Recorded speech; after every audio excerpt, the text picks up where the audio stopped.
Yeah, I watched it 2 weeks ago. Yeah. Something like that. Whenever we talked about it. I don't remember. Man, I fucking love this movie so much. I forgot. I had forgotten about it's actually, how much I loved it. I watched it again. I was like, this is really good. Well, save it. You want to jump in? Oh, yeah, we could jump in. I mean, we are recording. Are we recording? Oh, yeah. Let me do the intro, Davey. Okay. It's called consistency, man. Go for it. Hey, everybody. This is Nate / Davey. You just slammed on the table. Slammed on the table, but that was because Making Nate was not noises. paying attention to me, and that's my pet peeve. God, this is the horror movie podcast with your favorite boys. I'm Nate. I'm Davey. This is a podcast where we discuss horror films of every variety, from The Truman Show to The Human Centipede. It's got everything you could ever want or need. Every episode, we bring a special guest to discuss the movie we are discussing today. And today we have JT. Hi, everybody. I'm just really happy to be here. Well, you seem really nervous. Yeah, wow. No. Sorry, Before it was recording, you were just like so confident. What? No.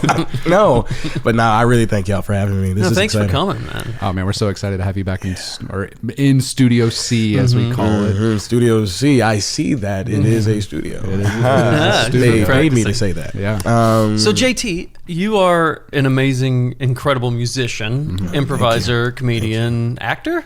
Yes. Question mark? Yeah. Yes. I knew that, but I wasn't sure. It's all good. It's all good. I describe it as like I do what I can and I do it well, no matter what. That's Ben. You know what? Same. Exactly. I don't describe it like that, but I'm going to from now on. I tell everybody, like, do whatever you can. You have no limits. Mm-hmm. Do it to the best of your ability. No one's telling you to be a master. Yeah. But if you do what you want to do to the best of your ability, man, I don't care. Yeah. You're going to be a basket weaver for all I care. Yeah, mm-hmm. I subscribe to the jack of all trades. I was about to say, you are a jack of all trades, man. And also just as a person, like there's this memory I have of you when we were in Nashville last year. Oh, God. And it's a good one. No, it's a good one, I know, man. I'm sure. But it was one of those like, oh, God, Nashville. Well, we were there for the Third Coast Improv Festival. There was like three teams, right? And we were all just bouncing around Nashville, having a good time. And we ate out at restaurants a bunch, and every single time you would introduce yourself to the server. You would ask their name, and you'd be like, I'm JT. Thank you for help, you're doing the good work. Whatever you said. Yeah. And I was just like, God damn it, JT rules. That's pretty awesome. Yeah. I mean, like, every person matters to me, you know what I mean? I'm like, I don't know how you got here, but you're here, and that means something. Hell yeah. You know, and as like, I love that kind of feeling because you find the similarities between every single person, and through that, then you can be like, okay, now I can mess with that. You know, it's like, you and I share this thing, so now we can talk about it. Yeah, and I don't care what it is, so I appreciate that. And also, these two gentlemen. Which one? Some of these two gentlemen that I'm sitting right here, where I haven't got to the horror aspect. The scary guy behind me, we'll talk about him later. Yeah. But these two gentlemen are truly some of the most genuine souls I've ever met. No. I mean, I gave you my big lovey-dovey speech when we were in Chicago. Oh yeah. I did, but I reiterate that again. It's because it's like I genuinely feel like people are like, you're a jack of all trades, you do all these things, and I'm like, and I surround myself in that. You know? I feel that. Yeah. Whereas like yes, I love doing amazing things, and I put myself around people who do amazing things. Absolutely, that is key, honestly, because it's like you're not going to succeed really doing anything if you're just on your own. I mean, you can, but it's like, why? What's the fucking point? No, and you can. I mean, I feel the same way. Just people that are good people, but also, man, they believe in other people as well and doing the good work. Yeah, doing the good work of making scary movies. Hey man, we've said this a lot. Like, a lot of the people that make the scary movies are like the sweetest people in the world. They really are. We were just talking about gore. Oh yeah, exactly. yeah. That's a good point. Yeah, before we started recording, we were explaining to JT what gore is basically. I've learned so much. How did we get? The contacts thing. The contacts. Yes. thing. Yeah. Oh, and actually, so I had an eye doctor's appointment today, and just like. I was in there for 3 hours. Jeez. Just waiting and waiting and waiting and waiting. And the lady came up and she was like, okay, it's your turn. I'm really sorry. Like, there's no doctors here. What? Hey, you can just go in there and figure it out. I was like, what do you mean there's no doctors? She's just like, go in there, have fun. Just poking and prodding. See what vibes with, like just pick some numbers, read them. No, like, I guess they had to teleconference the doctors in for some reason. Oh my God. And so What? it was taking forever. For an eye doctor. Oh my God, yeah. And they had remote control of all the machines, and I had like a video screen in front of me with that guy on there. Yeah. But and when I was done, the lady was like, I just want to thank you for being patient. Like we've been getting yelled at today. And I was like, why? What? I'm not going to yell at you. It's not your... Yeah, I would man. yell at you, the guy who decided that you guys should be open with no doctors. That's Yeah. a stupid Yes. fucking idea. But It it's like... is. I know that you, the person, the like technician who is now ringing me up, did not make a schedule. You know, Yeah. Truly. They didn't actively choose this. no, she would not have chosen this. No. If she Yeah. woke up and they were like, "Would you want? Proposition. Would you rather Hear me out. a day with no doctors, Hear me out. or a day with no one yelling at Hear you?" me out. I kind of want this first one sounds exciting. Yeah. Yeah. Truly. No, and like to that point is like that's always when we talk about how I am with like servers, I always, no matter where I'm at, I always try to do that because again, like the server didn't clock in today and be like, you know what I'm gonna do? I'm gonna mess up this guy's order. Yeah. Right. Yeah. Before I you mean, even as get far to as the you table. know. Before Yeah. right. Yeah. If you're a dick after once you get in, I'm like, well, Yeah, you kind exactly. of brought that upon yourself. Yeah, right. But yeah, it is one of those things. I'm like, yeah, I'm not going to put this person's literally here to help me. Mm-hmm.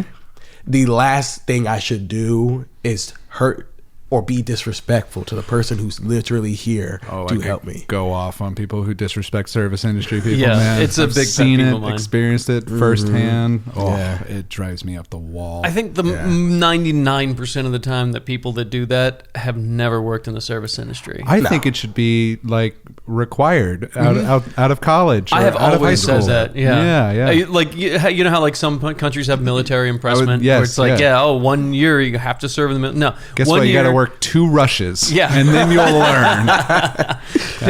pick a restaurant or public service of some sort. Yes, Yeah. yeah. Go work retail on Black Friday. Absolutely. 'Cause Like, I've done that, man. It be a fucking sucks. garbage man for a year and understand that like these jobs that people do, they have to do them. They have to get done. Mm-hmm. And if you're a dick to these people, it just makes it that much harder to fucking do. Yeah. For sure. Yeah. For sure. I always been like in my big anti-capitalist waves of thinking, but it's like at the end of the day, value is where people say it is. Mm-hmm.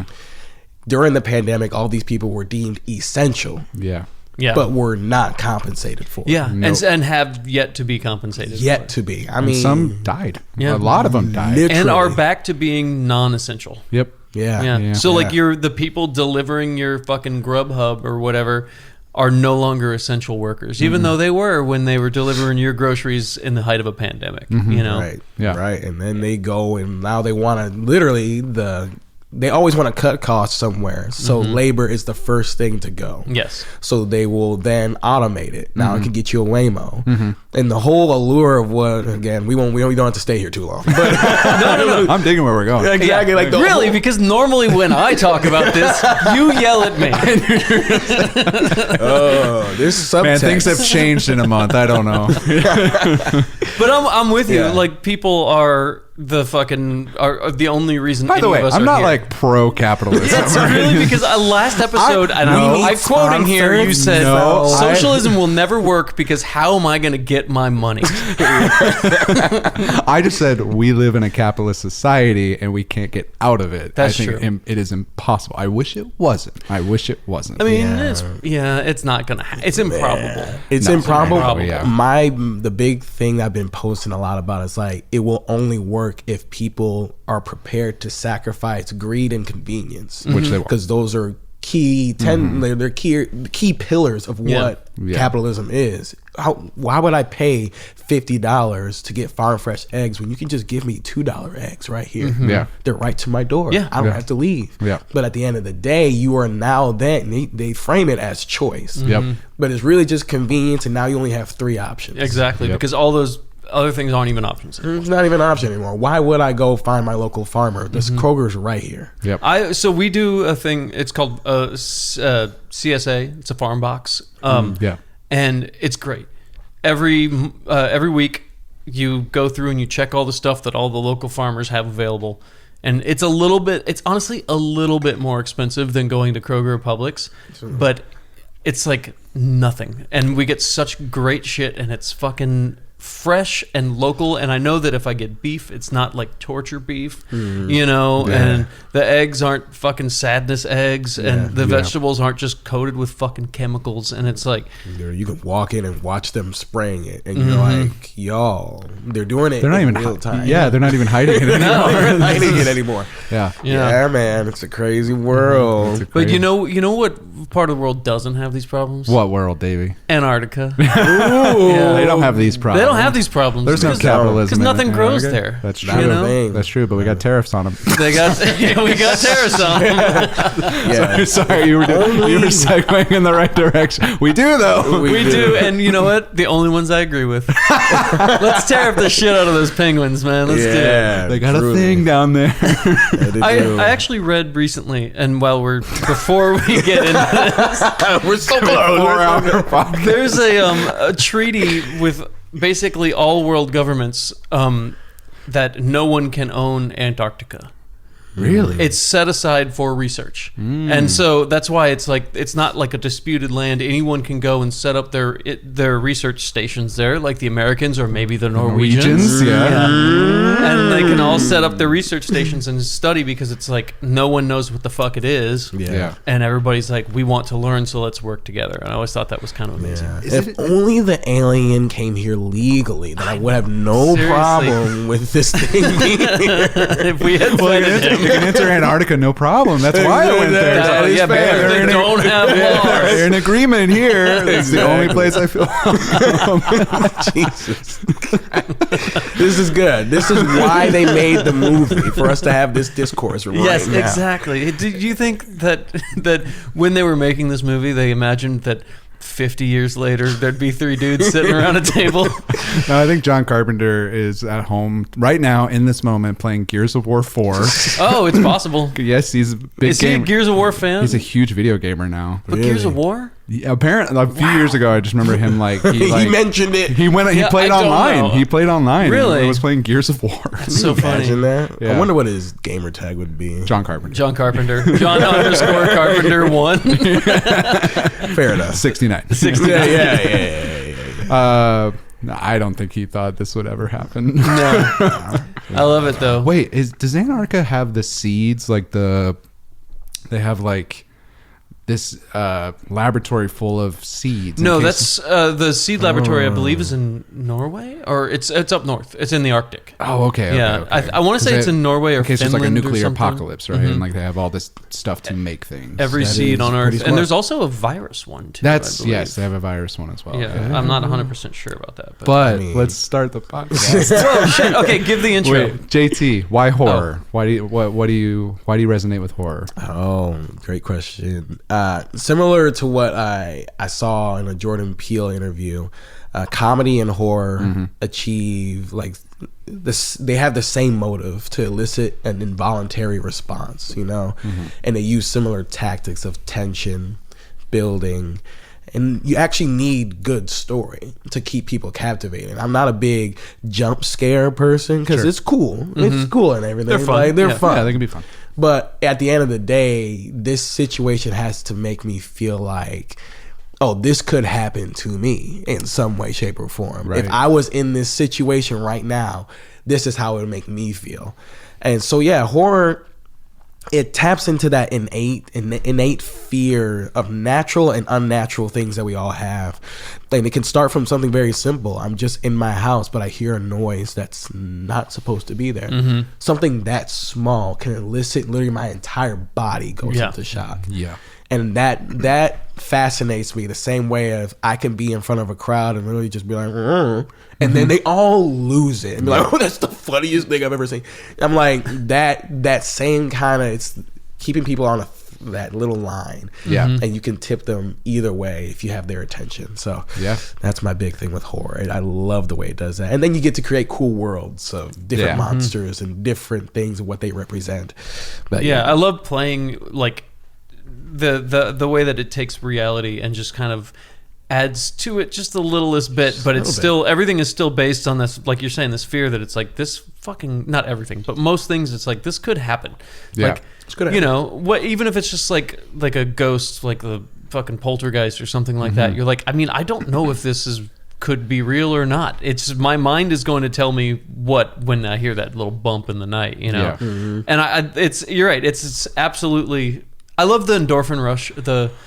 Sorry, I got a story. Okay, go to, okay. No. Okay, well, I was just gonna say, like, you get that same endorphin rush from being scared or laughing a lot, and it's the exact same feeling for that kind of warm flush, and it's just like, yeah, I kind of love it so much. So sorry, it just reminded me. Don't ever apologize. I was. It's December 1st right now, right? Yeah. Wow. Yeah, it is December. That's crazy. Thanksgiving just happened. I had Thanksgiving up at Madeline's family's place, and it was super wonderful, super lovely, and we had been eating for a little bit, and then we were just hanging out talking. We're in the dining room, and we hear a thud in the house, and we all heard it, like me, Madeline, her parents, her sister, like you just felt it in the room. Like we had been alone for hours, and we heard a thud, and we all just stood up and started searching, and we went into the room where I was going to be sleeping. Nice. And a picture fell off the shelf. Like, it was an old photo too, and it fell on a newer photo, and that fell to the ground. What was the old photo of? It was like of her mom's Old family. grandmother. It was like a wedding photo. There was like 12 people in it. And what about the new picture? It was of Madeline's sister, and Well, nobody likes Madeline's sister. that's don't even. I can't. We can't. This is what we call cut that. No, her sister is very lovely. I've met her. She's very, very sweet. Yeah, she is. I met her But- at the was it Madeline's birthday road trip? Yeah, she was a storyteller. Yeah, she was fantastic. Very fun. But it was a really weird energy, and I was like, oh, I just experienced this like real like, oh, we're jumping into a horror movie right now. That moment of like, oh, we're fine, we're good, thud, and we warded off the spirits. We literally like everyone left, and Madeline just like spoke out loud into the room. That's amazing. Keep some sage on you just in case. Well, because we had to sleep there, and I was Yeah. like, holy shit. And then the next night we're playing a game, and we always stay up late playing games, and I heard a thud like outside. Oh, But I'm like locked eyes with their dad, and I was like, you heard that? And he's like, yeah.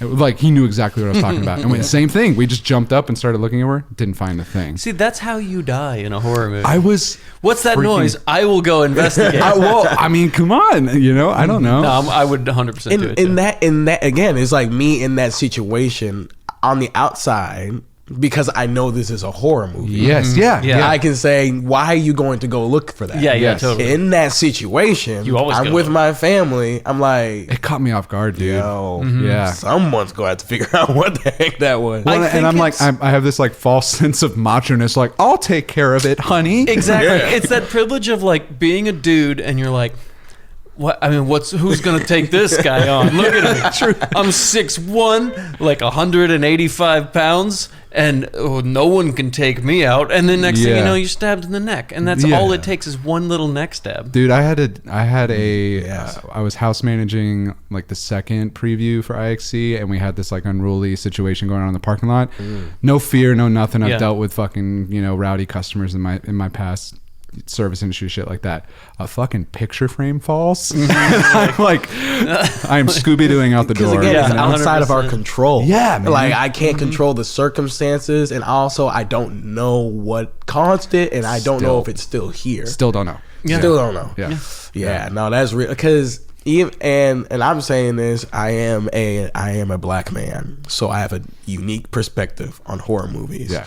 But I myself do the crazy thing of being like, oh, I just heard something. I'm gonna go figure out what that is. Yeah. Because innately, I'm like, y'all. Even if I ran away, you're bold of you to assume that spirit, monster, whatever, doesn't already know where I am and can follow me. Yeah. So I'm like, either I figure out what it is right here, and yes, get to safety 100%. I understand all of those things. Yeah. And yes, we are like dudes be like.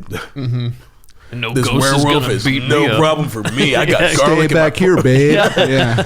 Exactly. Well, But it was a roller coaster too because I do the same. I'm like, there's got to be a reason this fell. There's there's a vent right here. Something. I don't know, maybe the tree fell. Like I literally thought, a tree fell on the house and shook it a little bit. I was trying to find any reason. And then Madeline asked her mom, like, well, is that a new photo? And she's like, yeah, it's a new photo. I just put it there. And we're like, when did you put it there? And she's like, I think it was like April. I'm like, that doesn't help. Yeah. Like, I thought you meant like a few hours ago. I put it there and then I dropped it. Yeah. And I just didn't mention it. And then you guys is- all started freaking out. Oh, dude. Yeah. See, we have real. cats, so Oh. I'm immune to noises in the house anymore. And like, Yeah. I'll just wake up at like 4 a.m. because you hear like one of our foster cats like gets a toy in its mouth and will just start going like, and it sounds like it's crazy sounding. But I also have to be like, I gotta get up and then go take the toy away from this cat and hide it. And it's like, if this was a horror movie, there'd be a demon that was making that sound, and I'd be like, "Come here and take the toy away," and then I'm dead. Yeah. You know? I mean, you guys heard the cats earlier, and I didn't react at all. It's like clunk, clunk, clunk. Yeah. And then, Doesn't matter. You start from the ordinary, and the cool thing, and I guess I will do the pivot into the movie. Nice. Yeah, let's nice. There's You're supposed to a thing- say it after you pivot. I know. but I'm not. I like. It was one of those where I was like, "Do I give away the game?" It's too late. It's too late now. But the cool thing that this does is like hint on what is normal for them, but also they're still in isolation. So isolation has become normal. They've been cut off from communication. Yeah. They've been trying to reach people, all that kind of stuff. But then something foreign literally shows up at their doorstep. And this is also a headcanon I have. This movie does a great illustration of I love how passionate white people are about their dogs. Oh, no, it's a real thing. It's a real thing. It's so real. I'm like, y'all, Dude, I love y'all, but I want a dog so bad, dude. Like, and I get it. Dogs are amazing. I love dogs. But in that situation, I'm like, all right, foreign adversary literally is not just shooting at me, he's shooting at this dog, right? Even if it's anybody else, someone just shows up, you have to contain it, figure out what it is. Yeah. Then you can incorporate it. Yeah. Y'all just let that dog walk in and literally not even chain it up. I wasn't personally in this movie, but Yeah, I I would have done it. Yeah. Fair enough. And like that point, I get it. It's a dog. It's beautiful, all that. Yeah. But my brain's like, nah, son. I don't know where you came from, and I don't know why that joint is shooting at you. Because he's white too, and I'm sure he loves dogs. Yeah. But now he's shooting at the dog. Yeah, So now this dog's showing up, and no one does anything for a substantial amount of time. Did you see how well behaved that dog was, though? Yeah, That's a he was- dream, man. Yeah, just if a dog. Honestly, okay. Here's the thing. my wife, biggest side I have ever seen. my wife. But you have to do it at least once. My wife. I would get texts once a week where she'll be like, she'll just send me a picture. It says, "God damn it!" and there's a dog, and I'm like, "Is that in your fucking car?" She's like, "Yeah, it's in my car," because she just finds dogs, and it's like in the road. And she's like, "I can't leave it because it'll get hit." Yeah. And Fair. I get that. And even I'm like, though, don't put your face next to a dog that you don't know because you don't know, you know? Yeah. But I mean, that's one of the reasons I love her. So Yeah. she's. Oh, I brought home a dog one time. It was chained up in my buddy's pool. Like, he lives in a complex, and he brought it over. And our family dog had just died, and it was a pit bull, and I love pit bulls. I love pit bulls, yeah. So I took home that pit bull, and I was living with my mom at the time, and she was so pissed. But then she fell in love with the dog immediately. She was so sweet. Named her Rita. After Rita Hanks, I'm sure. Yeah, it was Yeah, after okay. Rita Hanks. Yeah. Will Hanks, Tom Hanks' wife. I don't think her last name is Who's Hanks. Will is it? Hanks? I don't know. who Will Hanks, yeah. Will Hanks. Yeah. No, I named her after the Beatles song "Lovely Rita." The meter maid. Yeah, the Meter Man. Okay. Yeah, and I was drunk on margaritas when I got her. Oh, there you go. So it just worked out. There it is. And then 2 weeks later, we're like watching a movie, and my mom's like petting her, and she's like, "This dog's fucking pregnant." So I went from 1 pit bull to 6 pit bulls. God damn. Yeah. That will I'll do happen. it. Yeah. It would Yeah. literally, Yeah. and like, I say that all to say, because that again hits on a little primal like Yeah. urge in me. I'm like, oh, this poor little animal I'm gonna take. I don't know why he's shooting at you, homie. Let me put you in, whatever. And then to put him in with the rest of the dogs, of course, logical thing to do. Yeah. 100%. But again, it's like you don't know what it is. Nope. And when when it pops out. And this is my next thing. I know I'm kind of bouncing around. No, that's fine. That's what we're doing. Literally, the thing cracks open. Boom. Starts eating everybody. God, goes into the rafters. No one says nothing. I'm like.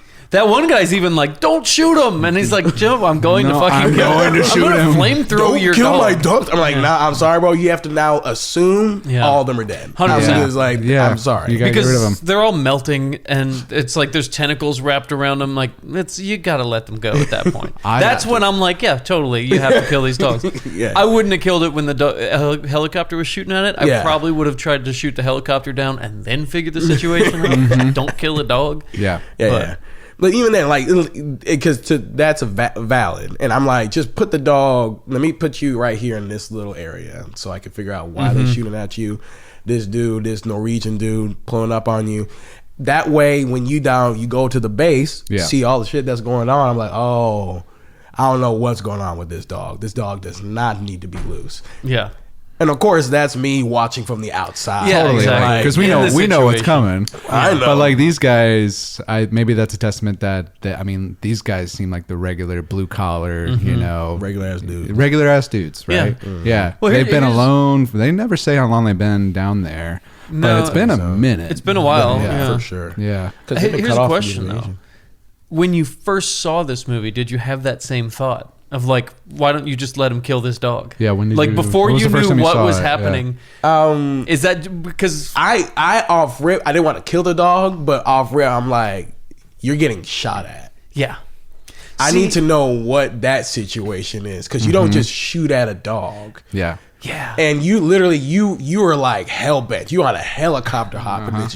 I have this exact opposite reaction. I mean, the first time I saw it, I remember being like, that guy in that helicopter, something is wrong with him. Yeah, I think that's and how like, you're supposed to feel, right? Like, yeah, because it's like, why would he be trying to shoot a dog? And then it's like I had never seen anything about the movie. I think I saw this first time when I was like 8. Yeah, and like I did not understand. I was just like, that guy is the bad guy. Mark my words. And then of course, oh no, wait, he's dead. Never mind. Yeah. It's amazing that this movie opens up with like the murder of a dog, right? The attempted murder of a dog, right? Yeah, and then we see a dog's face get split open. I love that. I love that because I was like, oh, that's when I knew this was not gonna be no regular type of movie because I was like, oh, we just going straight for the dog. Yeah. Straight for the hey, I'm here for it. But no, in that because I think I watched it for the first time I was like 13, and it was one of those movies where I was like, my mom was like, you shouldn't be watching this, so I watched it purposely. Yeah, tell me what to do. Yeah, tell me what to do. And I remember like watching it, and I'm like, first of all, the dog was running how long? Like this is like I don't know where they didn't know where this base was. No. But that means this dog's been running. He's been shooting after this joint. Also, unlimited ammo. Like I never saw that man reload once. Yeah. I mean, that's another thing that happens just in movies with continuity where it's like, come on, man, like just show him reloading. Get an insert shot of dude. There are whole video essays on guns and movies and like breakdowns of people like who are in the military, actual firearms, and like just what's it called the fire that comes out of a barrel, like it's always incorrect in movies because every gun has a different barrel, right? Like that kind of stuff is always like the muzzle flash, the muzzle flare, the muzzle flash, and ammo as well because I think it's Halloween 1. Michael Myers gets shot 5 times at the end, and then they redo that scene in the beginning of the second movie to recap, like previously on, and he shoots him 7 times with a revolver. It's like nope. Well, what happened from here to here, John Carpenter, same person that we're talking about today. Yeah. I mean, there's a lot of continuity problems in most movies, especially the further back you go. That's when you start getting to where it's like, there's a guy and he's got a backpack on, and then they show the reverse shot and he doesn't have a backpack and he's wearing one boot, and they show him back the other way and he's got like a tuxedo, and you're like, what is happening? Yeah, you never know. But I actually just kind of love that.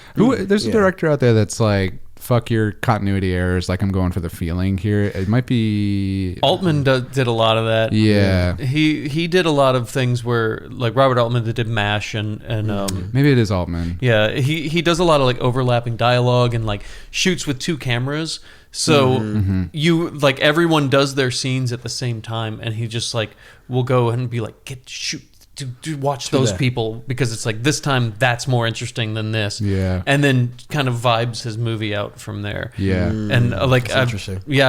So maybe it was him because he does not give a shit about. There was like a scene they talked about. It might have been Altman, but it's like somebody smoking a cigarette, and like in one frame it's from like behind, his hand is up and you can see the cigarette, and then the next frame his hand's down, and then it's back, and then the ashes. The length of it is changed a bunch. And he's like, I'm not going to spend hours and hours perfecting this one shot because you see the cigarettes a different length in different shots. Like, do you get the feeling? Yeah. And nowadays they'll spend $100,000 on a VFX budget to make the cigarette look right and put the hand in the right place because people care about that stuff. I guess, Yeah, it's amazing where they decide where the money goes. But yeah, that is real. And like in that moment, I'm watching.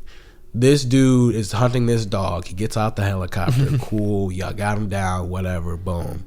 He's literally like yelling whatever language he can to be like, yo, I'm not trying to get you. I'm trying to kill the dog, whatever. Buddy gets shot. Cool. All that happens. You kill a guy. Like, you just like, dude is dead. Shot, dead. Boom. Dog is now in the kennel. I get that they go off, try to figure out what's going on, but y'all still back at the base. I'm still like, that alone is out of normal. Yeah. So I'm still trying to, my brain, I know I'm harping a lot on this dog. This dog touched a nerve. I love it. Because I'm like, this could have been, like, we could have, not saying it could have been avoided, but we could have contained the situation. Yeah. And that's always a thing in horror movies where it's just like, there's that thing at the beginning where if you had done this one thing, you could avoid the entirety of the movie. Not always, but I mean, it's a big thing where it's just like Saw, where it's like if he had opened his eyes half a second earlier and just grabbed that key, there would be no issue. The movie would be over. The movie has to happen, right? Yeah, but if he hadn't done that, like he didn't do that, so this is where we are. Or they didn't just like chain the dog up outside and be like, hold on, we're going to figure this out. And this is where we are. Yes, we are. And it's like, but these are like regular dudes, and they're clearly not. I mean, like, what's interesting about this movie is I am so curious why McCready is in charge.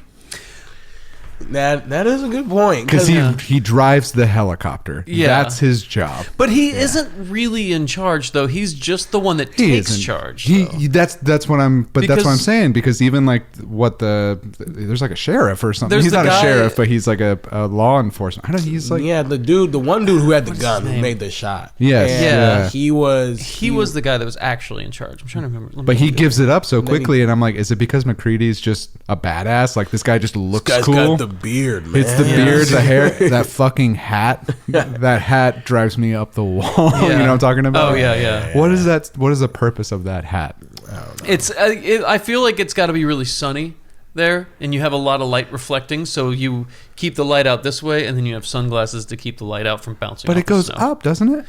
Oh yeah, maybe. Damn it! I tried, dude. It looks like it looks like the logo for Arby's. Like, you know what I'm talking about? Oh yeah, the Pharrell hat. Yeah. But even the Pharrell hat has like shade. Like, McCready's hat goes up for, I don't know. Like, every time I watch this movie, I go, that fucking hat.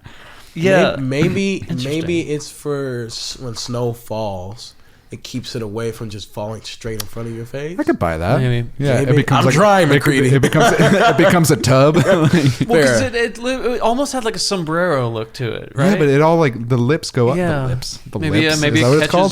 The rim? It's called the rim. Yeah, there it is. The lips of a hat. Yeah, the lips of a hat. If you ever had, I want to kiss those lips. Yes. I definitely, Jesus. I definitely feel like McCready wasn't necessarily in charge, but he was the one who was like he flies the helicopter, so it's like, whatever I say, I'm power. the guy who has the power to get you out of here, so you might as well listen to me. But like Keith David didn't like him or listen to him. What's his name? It's Keith David. Yeah, but what's his name? The Childs. Childs, yeah. Childs didn't listen to him. Childs was like, "What the fuck? Get the fuck out of here! Who are you?" Yeah, to he me? does say You know like, "Why do we have to listen to you?" Yeah. And fucking Keith David it's like in this movie. so good. Was great. Yeah. Great performance. And like that, but is that like what was it in Game of Thrones where it's like a king, a rich man, and a swordsman are all in a room, and like who has the most power? And it's like, yeah, you're a king, but I have a sword. Yeah.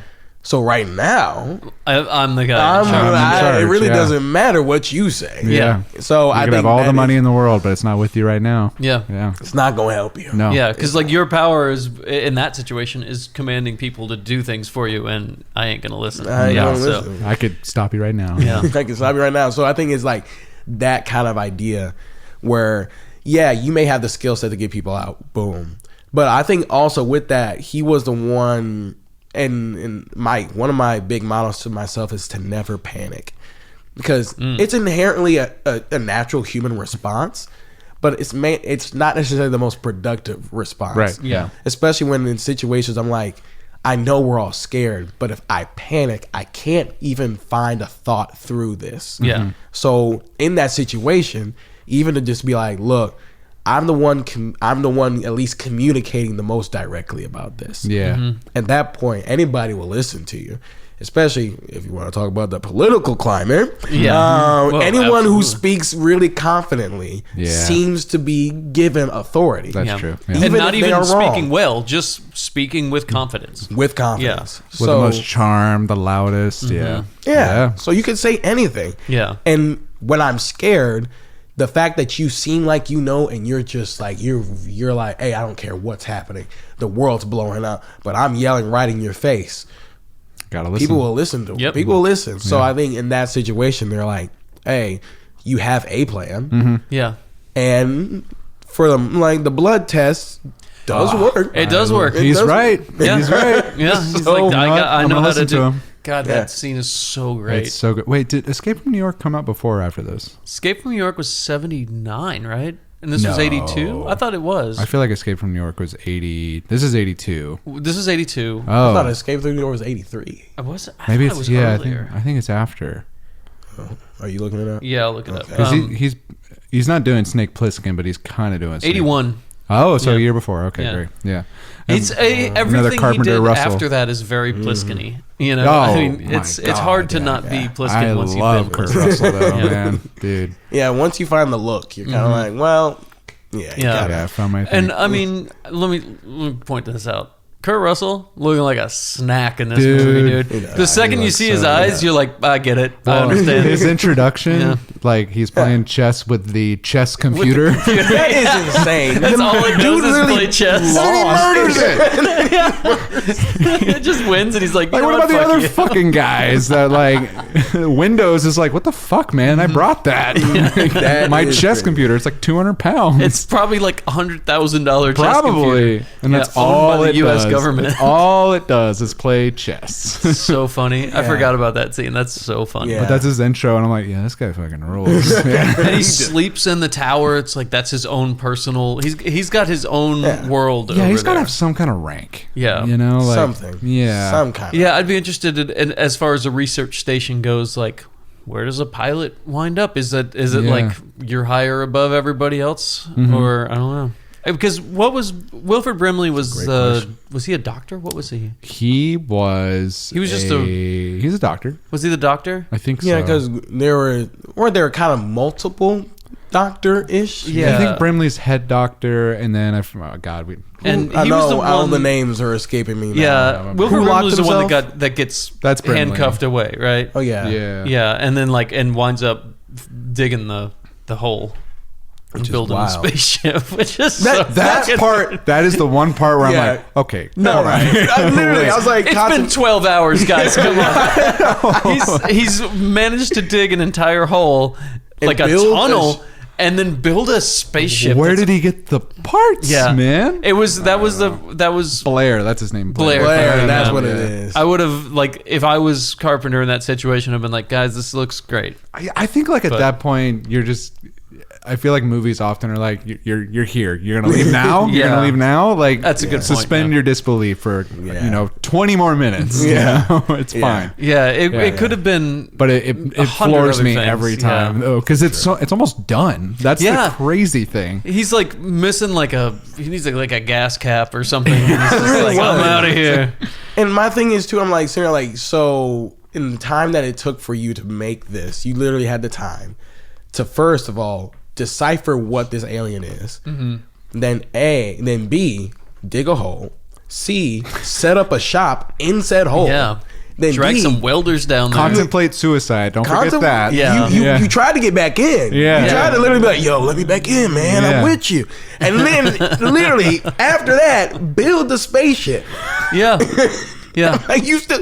What's the timeline? Building the spaceship is plan B at best. Truly, yeah. Yeah. He's like, I'm gonna get back in there. I'm gonna become all of these motherfuckers. He didn't recover the old spaceship because that crashed near the Norwegians. Yeah, no, it's miles away. Because remember, too. Yeah, there was like they take the trek out there. Remember, they go out there and it's miles away. Yeah, I mean, the biggest. I'm so sorry, David. Oh, hey, whatever. I'm used to it. You're so chill. I have an AI or something that does all the editing for me. Oh, cool. Yeah. Great. It takes up the electricity of 4 towns worth of people every time I have to take your coffee cup sound out. Yeah, that's what we do for the arts, right? That is what we do. This is art. The best part of this movie for me is the effects. I mean, it's where Carpenter shines. Honestly, I mean, like his use of practical special effects is some of the greatest. I want to give credit where credit is due, because the person, his name, I always forget. I was going to do a drummer on the table, but I'm not going to do that. Matthew Modine. No, that's Matthew Modine. That's Papa from Stranger. It's something like. Well, it's Joker from Full Metal Jacket. Yeah. It's also the dude from Pacific Heights. I met Matthew Modine one time when we were working on Stranger Things,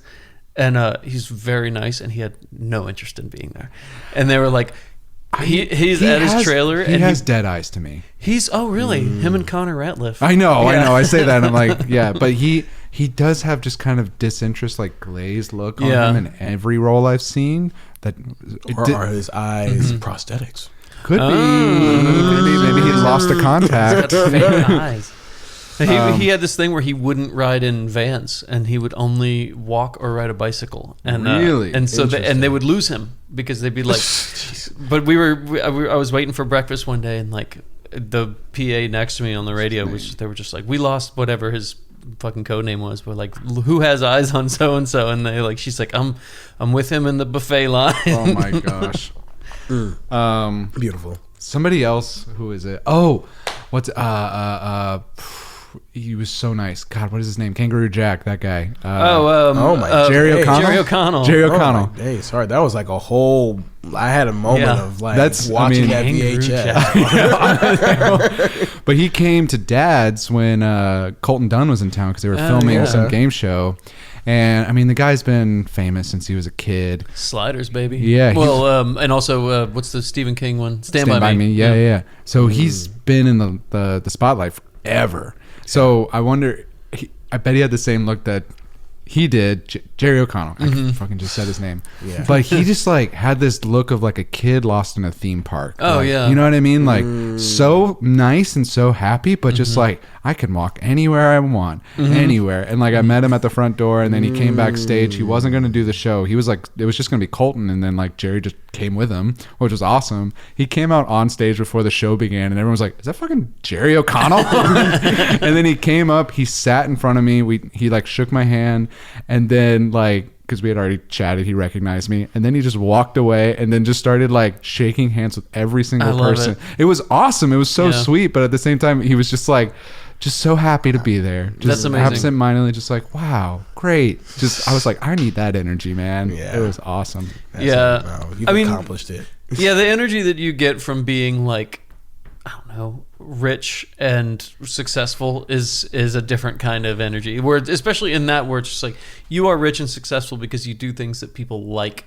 So when people see you, they're like, I like you because I like what you do. Yeah. And it's like, that's got to be such a good feeling. Truly. I've never. And like, I think the crazy part is, on my anti-capitalist love thinking. it, love it. Literally, the things that rich people do is what everybody should do, but because they have money, it's deemed okay.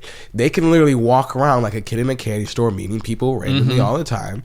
But if I am a barista and I don't make a lot of money, and I'm doing the same exact thing, oh, you're networking. Oh, you're trying to get something out of it. God, I hate. Oh, you're trying to do that, and I'm like, what if I just want to hang out with some people? Like, what if I just want to go out with the homies?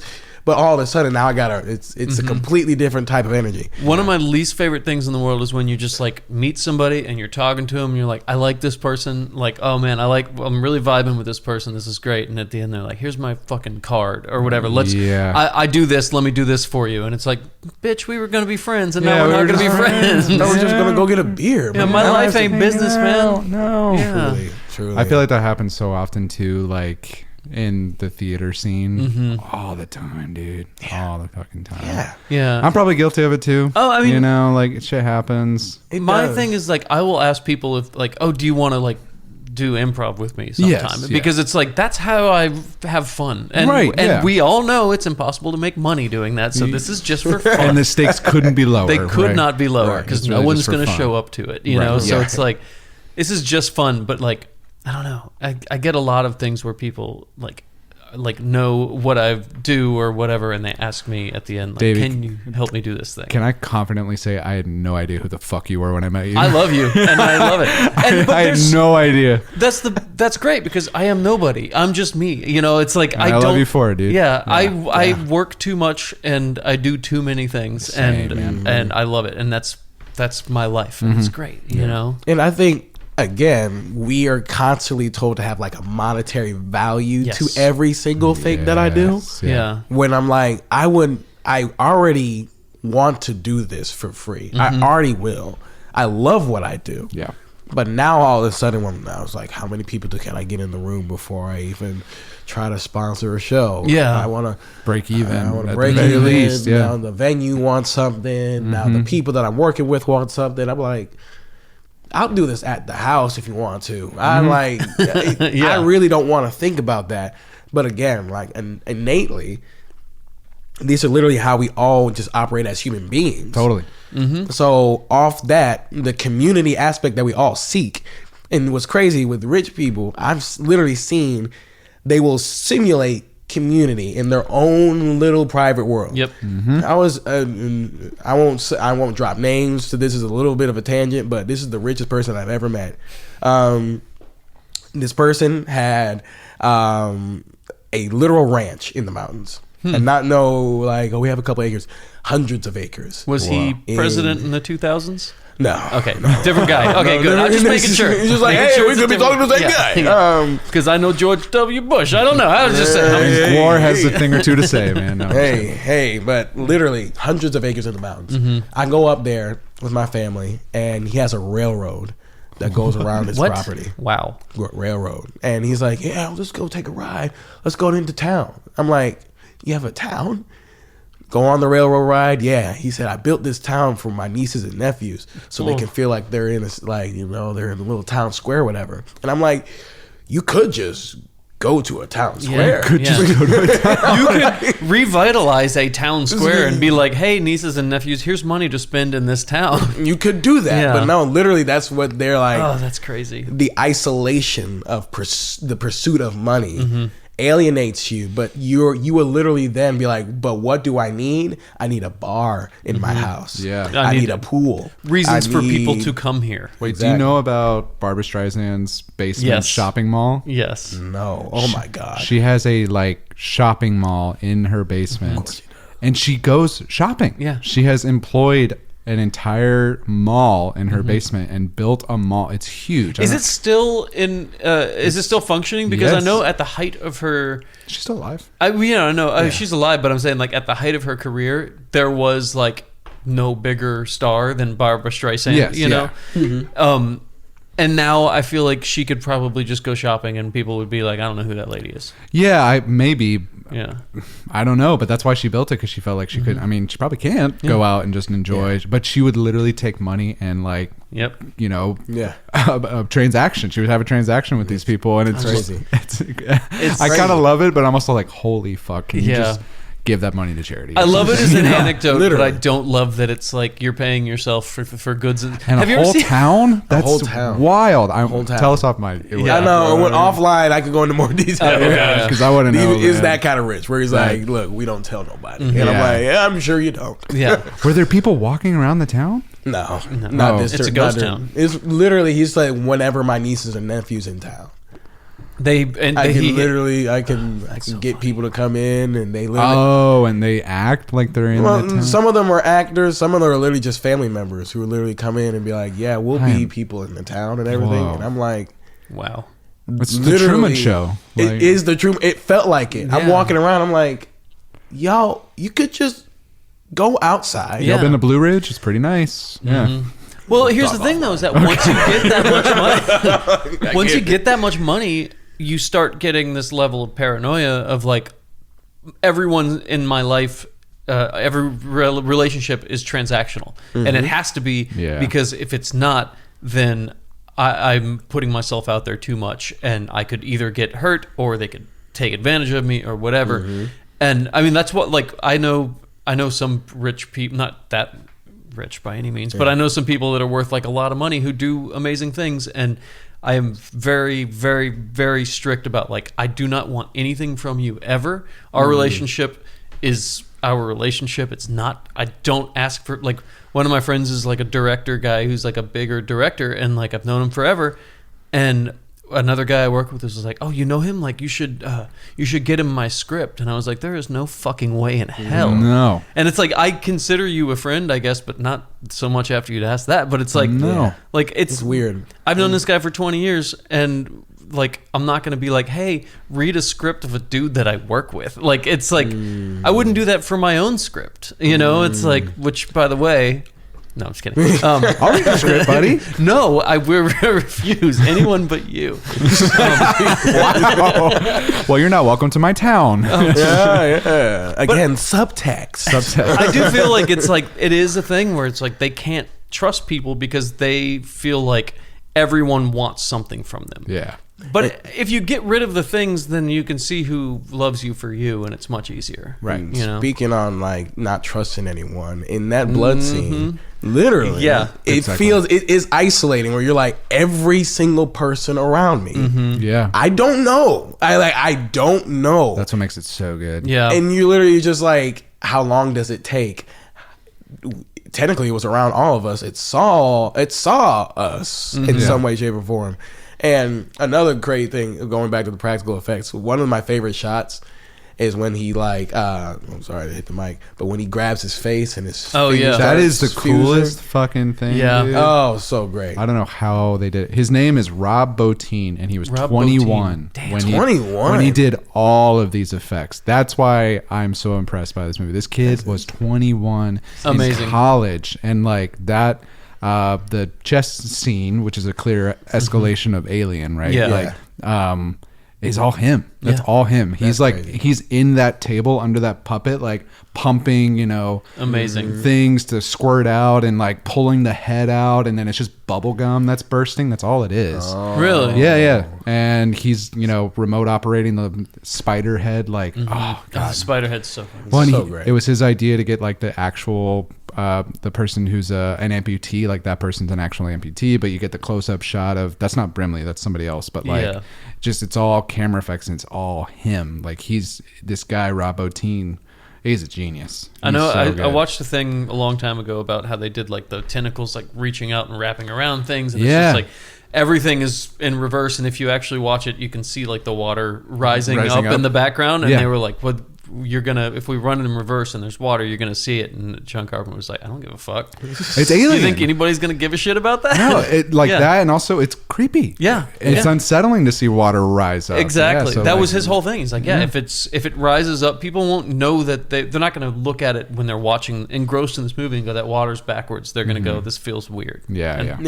And I mean, he's king of the vibe as far as like horror stuff goes, you know. Man, he's so good. And the cool thing about the thing is in concept, what's it, the uncanny valley, I don't know if it's like a simulation, whatever, but the innate fear of humans seeing something that looks like us but isn't us. Like, I can see, like, no, that ain't. And who do you trust, right? Exactly. Yeah. What's really what the thing that's good about the thing too is the monster gets closer and closer. That's why I love Halloween so much, because that was like not the first time, but like, the monster's coming to your neighborhood. It's not like in a castle and, you don't have to go to it. You don't have to go to it. It's coming to your home, and it's coming to get you. But the thing is like, it could be you. You could be the thing. And that's like where Carpenter's so good about. I mean, like, I know this is a remake of The Thing from Outer Space, but it's totally different. It's completely different. Yeah. One of my favorite parts is it, I don't remember who runs the simulation of, like, when it was like the other computer that is just there to be like, simulation hey guys, wait, like if this thing gets out and it's like 8 days, everyone's infected, and it's like, what computer is that? That is, I know, because that one cracks me up. Is that Dr. Copper? Oh yeah, that's the guy. It's not Wilford usually Brimley. Like the younger guy. dude, like the younger dude's like, yo, we need to talk or whatever. No, it was one of the older guys. That's Fuchs. That's Fuchs. Yeah. God, I love how they all have like the names like, in this. they, like all I mean, their I'm names looking at IMDb right now. Nice. Yeah, all these guys, and this is a guy's movie. Truly, Right. The only it's like ones there's Fuchs and Gary and Clark and Bennings, but like, I mean, Childs and Knowles and McCready are guys, and Blair. Yeah. No, but they literally, and I can't imagine being in, again, because you're isolated, and I like that transition of like, hey, now we can't let this thing leave. Yeah. Like, now it's kind of like we have to accept it could be any of us. Yeah. And even if it isn't one of us, how long until it is? Bottom line, this joint can't leave. Yeah. Like, the only thing we have to do is make sure that it doesn't survive this. Because if we're dead, but we might be able to help everyone else from also becoming dead. Truly. And because it's, again, that simulation, hilarious. Because I'm like, you just magically can find how the cells move. Yeah. Then literally be like, all right, I can project in a couple of days. Yeah. New York will fall. And I'm like, sure. Yeah. Okay, Sure. why not? Yeah, man. I mean, Sign it me seems to go pretty fast, I guess, but it is. I think what was it? It was like a little over a year. The whole world would be gone. Yeah. Right? Yeah. I mean, and it's like one of the, but again, I think that's another thing about just contamination in general. And it's humbling. COVID definitely put it in perspective for me, because you read throughout history, there have been multiple plagues, flus, all those types of things. But like seeing it firsthand in my eyes, I'm like, this is one little virus. Yeah. This one virus could literally be like, all right, everybody's gone. Yeah. And what can you do? Yeah. By the time you figure out what it is, it already took half of you. Yeah. So it's like, all right, now that we're here, the only alternative is like either everybody dies, or if you somehow aren't like in what Last of Us, how literally she's the cure. Now literally you are the function of everything. Yeah. Either we take everything from you, or you're the only thing that lives after everything is gone. Right. So the cool thing about, again, you're isolated. The human need wants to preserve itself. Like naturally, my individual being wants to live. I also just believe in the universe that good will always prevail. Like there's some sort of comfort. Like I didn't mean to make that face. You made a face. I made that face. They can't hear that face. But I'm pretty sure you can hear that face. Oh, this guy's a tree hugger. I mean, I want to believe that. Yeah. I think there's so many evils in this world. You're right, Davey. It all sucks. Well, it's on a long enough timeline, nothing survives. I mean, right? Yeah, but it's like at the same time, like the problem with the good prevailing over evil is that you still have to do really bad shit. To be good, you still have to do reprehensible fucking things. Yeah, because it's like if there's somebody who is like, I'm going to kill the whole population of the earth, then you have to kill that person. Yeah, and it's like you are sort of being bad for the sake of being good, and that's why there's just that morally gray thing. I was watching a video before you guys got here, and it was about AI and everything, like debunking a lot of AI and like marketing, and how Etsy's struggling because a lot of AI people who use AI are tricking people into buying it. Etsy's gonna. What do we do without? No, Etsy? I know, but like it's been like that, and Yeah. like Tinder and all the fucking mainstream apps that people use are getting obviously swarmed with AI. But they were talking about how, going back to the good versus evil thing, that Google's mission statement when it started off was "Don't be evil." Yeah. And then they just quietly got rid of it like 10 years ago, and everyone's like, "Why'd you change it?" Like, "No, just it didn't really resonate. It is not a factor anymore." Yeah, and now it's like, Precisely. Oh, because we want to do evil. yes, Yeah. it's like it means nothing. It's like you got rid of "Don't be evil." Yeah. That Some means lawyer was something. like, guys, if we're gonna do what we're doing, somebody could sue us because we are being very evil. Right "Yes, now. right, yeah, Yeah, because like, again, when you get to that level of money, yeah, and you have everything at your disposal, then again, it makes the thought experiment I keep playing in my head is like, I go into a bank, I stick that whole joint up. Hell yeah. I walk I'm out with with you. like a couple $1 million, I'll do it. Let's go. and Well, I kill one of the bank tellers while I do it. Okay. I know. Stay with me now. Stay with me now. Then with that money, I go feed countless homeless people. Yeah. I start a food drive. Open up some affordable housing with that money. Am I a bad person? Star Trek, man. I was about to say the needs of the many. Yeah, no, needs of the many. The Star Trek. one. Yeah. The conundrum of needs of The trolley problem. Yeah. Yeah. And I mean, like, you can. Here's the problem. You can always rationalize, I'm going to do more good with this than the bad that is going to take me to get it. Yeah. But it doesn't really ever work, because the second you're out of your head and you're in my head, I'm like, that's not worth it. I don't know if that one might be worth it. I don't know. Right. What did that bank teller do? I have no idea. Right. And that's another thing. It's like, is that bank teller like a young Hitler? Like, Right, yeah. And so You who never knows? know. And like in that, as again, like morality is it's so tough to think of things as good versus bad. Because I also agree. I think the universe where I'm at now, it tends towards sustainability.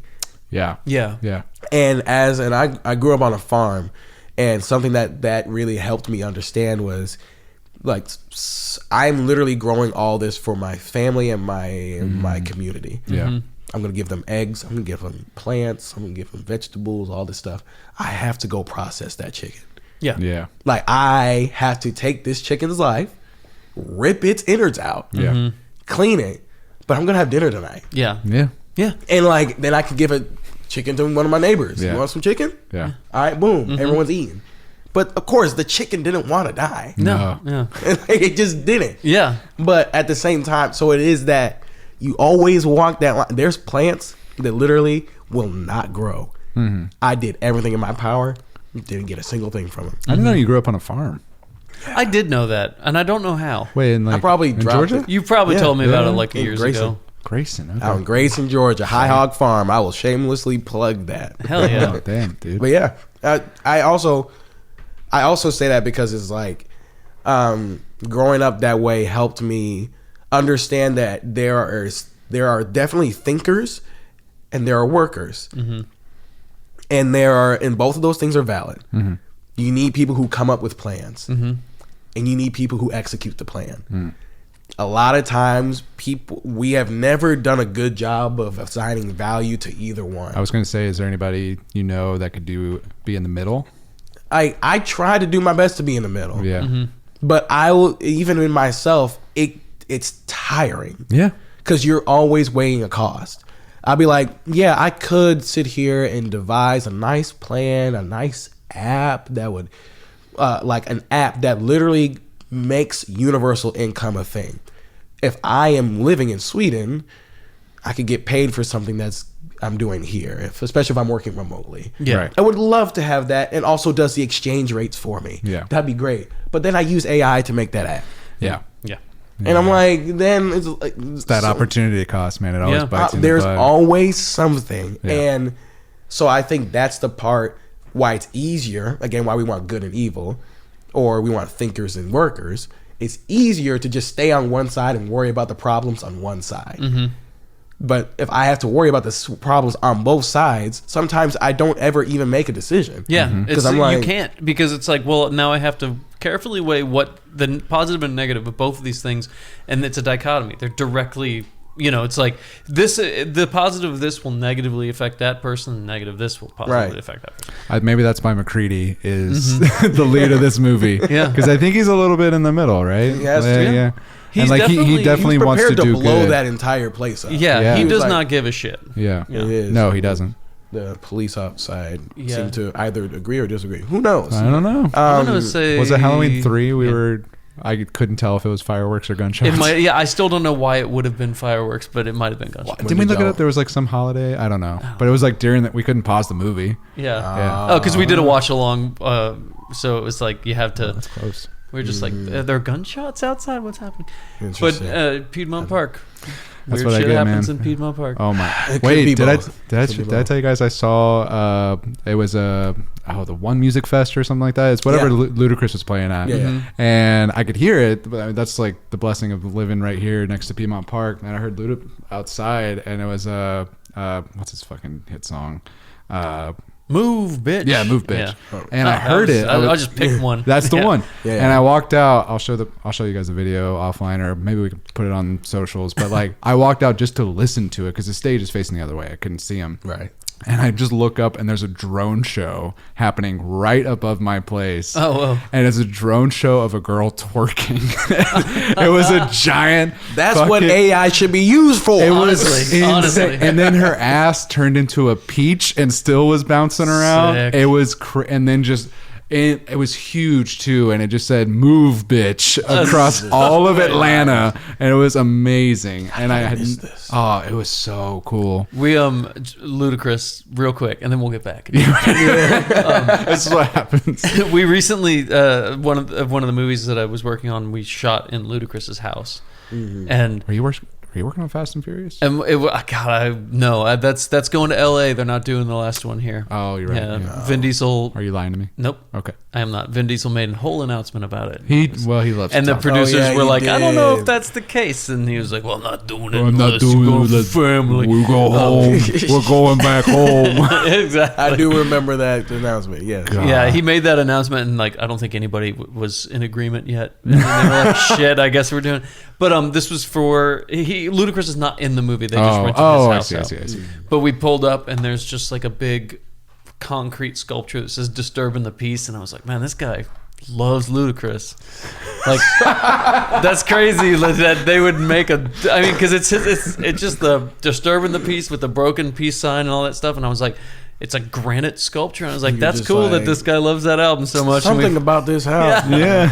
we walked in and Ludacris is making a smoothie, and I was like, oh, fuck. That's Ludacris' house right there. He's very, very nice. Yeah. The nicest orchids I've ever seen in my life, and like hundreds of them. The whole house was just lousy with orchids. That's it was cool. crazy. You know, we have a stand-up, a cardboard cutout of Ludacris at Dad's. No, That really? doesn't surprise me. It's just well, we ran a campaign of Ludacris Christmas where we were just trying to get Luda to come through, and he never did. But there's a stand, like a cardboard cutout of Ludacris that just hangs out at Dad's all the time, and we'll just pop it up at random places and be like, "Oh, Luda." I love that. Hell yeah. But the thing, No, again, going back to the morality, great, Yeah. being great. What's his the scientist's name who locked himself away? When he Wilford Brimley. Yeah. Yes, like when he took Blair. off the Blair, yeah. when he took the parts from the helicopter and all that kind of This stuff. time, dude. That is a thick of. I wish y'all could see this. This man got. Dave, we love Trader Joe's around here, and Davey brought chocolate covered peanut butter pretzels, and JT grabbed one earlier that was two stuck together, and I have leveled up to 3. and I just got one because I'm just a nice boy. Oh, All right, come you're on, going man. for 4. I'm triple No, nice. it's fine. Yeah. There's one. You were saying. I'm sorry. So no. That is a worthwhile. It looked like the distraction. thing. Oh yeah, It is. it's like a homunculi or whatever. Yeah. Isn't that what they call that? Sure. A bunch of random stuff all shoved together. Amalgamation. No, isn't Conglomeration. It's like a word for like a creature. Anyway, you go on. I'll look it up. Yeah. Oh, I have no idea, but I'm now curious. But yeah, there is something where both the scientist wasn't wrong to lock himself away. Did he lock himself away, or did they? I think did. No, because at one point, that's the other dude came out and talked to him. He's like, "Yo, I can't find him." And I don't know if he had done it or something. And then they locked it. They locked him in the other building just to be safe. Yeah, that's right. But there is that idea of just like Blair learns of the thing and locks himself in his room. Right. Yeah. So it's like either I can't get mad, especially in that situation when someone's like, "Look." At this point, I have to assume any one of you is a threat, or even myself. So even if it is myself, I lock myself away. That also it's not necessarily a good or evil thing. It's kind of like how well what's the most sustainable way for us to live? Yeah. Or if none of us live, humanity must live. Right. What do I have to do for that? That's right, because he locked himself away. Then they finally get in there and he's like shooting at them. Yeah, he's got the axe. He's got the axe. That's what. Yeah, he's like breaking everything apart. Oh, he's the one that figures out the calculation. Yeah, the calculations thing. And that's when he starts freaking out and he's like, "We got to end it now. I'm going to kill you." That's when he attacks Windows. He's supposed to be the nerd, but I'm like, this guy would be the coolest guy today. Like, you know what I mean? The way he dresses and looks. I'm like, he'd be working at Google. Yeah, he'd be working at Google for sure. Yeah, for sure. Don't be evil. Yeah. But no, even in that, it's like self-preservation rarely. Well, I'll backtrack a little bit. I think there's definitely lines that we all say we shouldn't cross in civilized situations, 100%. But then we'll follow that up and be like, well, all's fair in love and war. Yeah, yeah. And we say love and war. Like, who should be like polar opposites, good and evil. And we say all's fair on both sides. And that's why I love like yin and yang. It's like within good and evil, there is good and evil. Yeah. Like even within that, it's like the phrase, it's better to be a warrior in a garden than a gardener in the war. Yeah. Because I'd rather you have the ability to commit an act of violence for yourself or the protection of others than be in a situation where like now you're just thinking and all your nice emotions are great, but a tiger's coming for you right now. They don't care about how much therapy you did. Yeah. Like, and I think there's validity in both perspectives, because at the end of the day, like your integrity and your character is all that you have. Right. But at the same time, in a situation where it's life or death, something's coming after to kill you. Can you blame someone for being like, yo, you're hanging onto my leg and slowing me down? Get off. Yeah. It's, I mean, it is the thing where that person is villainized in every movie, where it's like the self-preservation guy is the one that's villainized and ultimately dies. Yeah. I'm trying to remember. There's one specific one that I'm thinking of and I can't remember right now. But anyway. Yeah. Like, yeah, the guy that's just like, I got to close this door and I know you're out there, but there's nothing, because if I open it again, I die. Right. And then they usually wind up. Yeah, they're the ones that end up dying. Yeah, they wind up dying. Yeah. That's Paul Reiser's character in Aliens. I mean, he ends up being a bad guy. But yes. like he immediately is just like, nope, I can't let that out. So sorry guys. I know you just found out I was evil, but like I'm gonna save myself, and everybody else turns around alien. Yeah. Absolutely. And that's that's a good one. Speaking of Alien, you seen Romulus? Oh my god, I love Romulus. So there's that same thing where like the android on the outside is like, yo, I can't open that door. First of all, literally the alien's right there. Yeah. Like, it's like literally they're waiting. Literally like I could have killed her already. Right. I'm waiting on you to open that door. Yeah. But it is that thing where you're just like, but then she has my child. And I'm like, you have to assume, I'm sorry, the child and your little loved one is dead. Yeah. No, they're gone. Yeah. They're gone. 100%. They're gone. It's actually but then the movie weird can't to, happen. Yeah. It's weird and we to can't not see make those that sick ass assumption. special effects that we got to see, right? Yeah. We got to put humanity in that robot too. He's so good in that too. The switch, I was one of the, I was like, I was already there. I was kind of like, this guy's acting. And as soon as the switch happened, I was like, oh, he's acting. Yes. Yeah. He's did you guys see The Long Walk? No, I haven't seen it. No, It's so good. It's pretty brutal. I've heard. But like honestly, it wasn't as brutal as I thought it was gonna be. Yeah. Not that I was like I need more, but I was able. It's a lot of kids getting shot. Like that's what it is. The premise of the movie and the book. But he is one of the main characters. Phenomenal. Like he is so good. I'm so excited. I can tell he's a good. He's one of those actors. You're like, yep, you're gonna work for a while. Yeah, you're gonna be here for the long walk. I definitely need to see that movie. So here's a question though. So David Johnson, he's great. In movies like this, where it's like there's this alien, it's an existential threat to the humans and everything like that.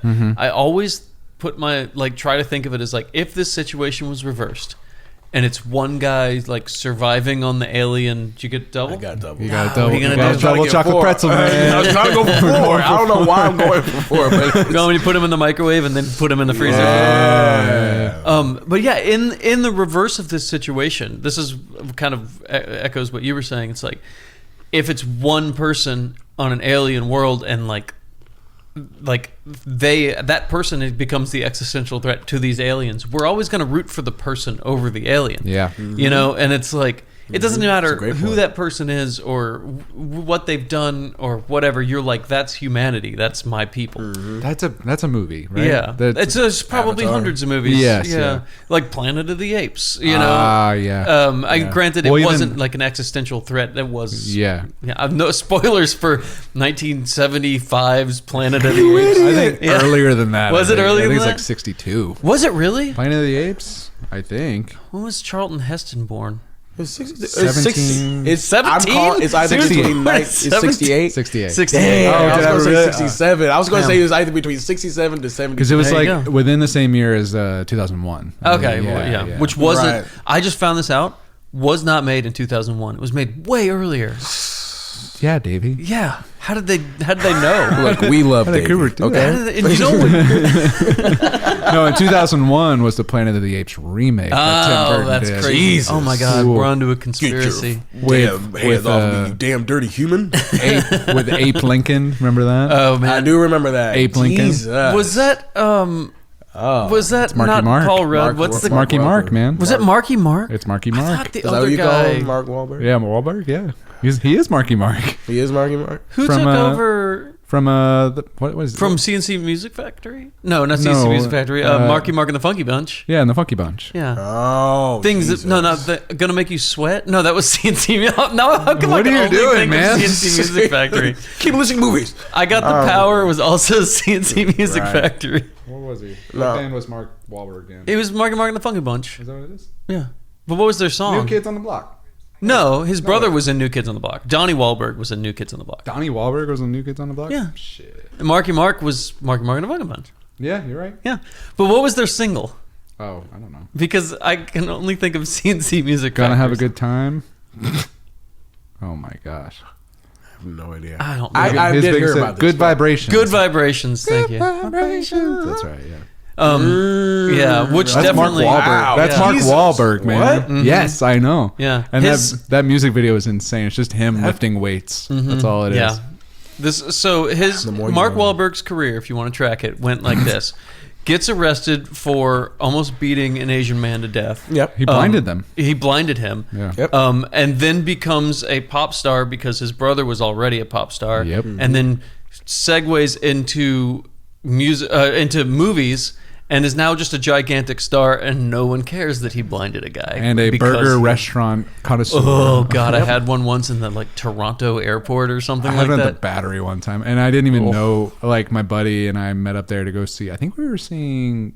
Oh God, we were seeing something at the Roxy, and he was like, we were just like talking. And he was like, "Yeah, we're gonna go to this restaurant." So I just didn't even catch where we were, and we were sitting at the table, catching up, childhood friends, and then I realized I was like, "Are we have Wahlburgers right now?" Like, never thought I'd be in a Wahlburgers, and I'm eating a burger, and I'm like, "Oh my God, I didn't even realize I was eating There you are. Marky Mark's burger." And There you Wahlburgers are. definitely sounds like something that you catch. It sounds like an ass temple. Jesus. Yeah, my God, Wahlburger dude. syndrome. Yeah. Shit, JT, Goodness. did you hear about Nate? He got diagnosed with Wahlburgers. Dude, just Which don't stage? just don't share anybody. Medium rare. There we go. All right. Good. Yeah, killed I it. think we did it, Okay. guys. So the thing. Exactly. Well, so another thing you God fucking damn it. It was gonna happen. It's the same thing that happened when it came out. I'm like, do you want to see it? What? It. Do you want to see it? Do you want to see it? What? Yeah. Do you want to see it? It's classic. Who's on first? Well, yeah, he was talking to Abbott and Costello the entire time. That this movie was a flop. It was not successful when it came out. Yeah, it was a huge flop. Yep. Nobody wanted to see it. Everyone hated it, and it gained esteem over time. And I think that one of the biggest reasons why is because 1982 had like a killer movies. Like that's one of the biggest years in movies. But 2 years before this, what other alien movie came out? Do you know? Alien? No. Oh, that would have been 3 years. It's not one of the most beloved. E.T.? E.T. came out 2 weeks before the thing. Oh, 2 weeks. Okay, I thought you said 2 years. I was 2 like, weeks. I thought you said 2 years. It was in theaters the same you might have time. said 2 years, but I still Did I like say the 2 years? idea. But yeah. 2 weeks before the thing came out. That's Funny. fair. So the whole world was like loving aliens. And then John Carpenter was like, well, fuck you guys. I'm going to make you hate aliens. Oh, And that's I also- crazy. So I love the for speaking of music guy over here, Yeah. looking at JT. Yeah, Nate Ennio doesn't listen Morricone. I don't listen to any music. You listen Yes, and yes. you make music, Yeah. but JT is a music guy. Yes, JT is the kinda music I man. dabble. I Accomplished texted musician. you, hey man, can you learn the Terminator theme? And you were like, yeah, I got you. Yeah. I was like, okay, It's great. like I already know that. It's, Yeah, it was It sounded so good, dude. It sounded so great. of course. but Ennio Morricone Yeah. was the composer on this. One of the legends. And Carpenter didn't do it? no, for the longest time, actually until this rewatch, I thought Carpenter did it because it has so much of a vibe of a Carpenter. But it's not synthy like Carpenter. It's not synthy like Carpenter, but he's very faintly like Yeah. the main Yeah. theme has that big sub sign in there yeah. with a little bit of that over the top, but yeah, He said that he like studied a lot of like Western. He wanted it to be a Western thing because everything else he had done like prior. Well, I don't know if it was prior to this. Morricone. Yeah, like it was It's like all mainly the, westerns. Yeah, mainly the Oh, he spaghetti did- Western stuff. Yeah, he did so- the Hateful Eight. That makes sense. Yeah, Yeah, shit. and Good, bad, and ugly.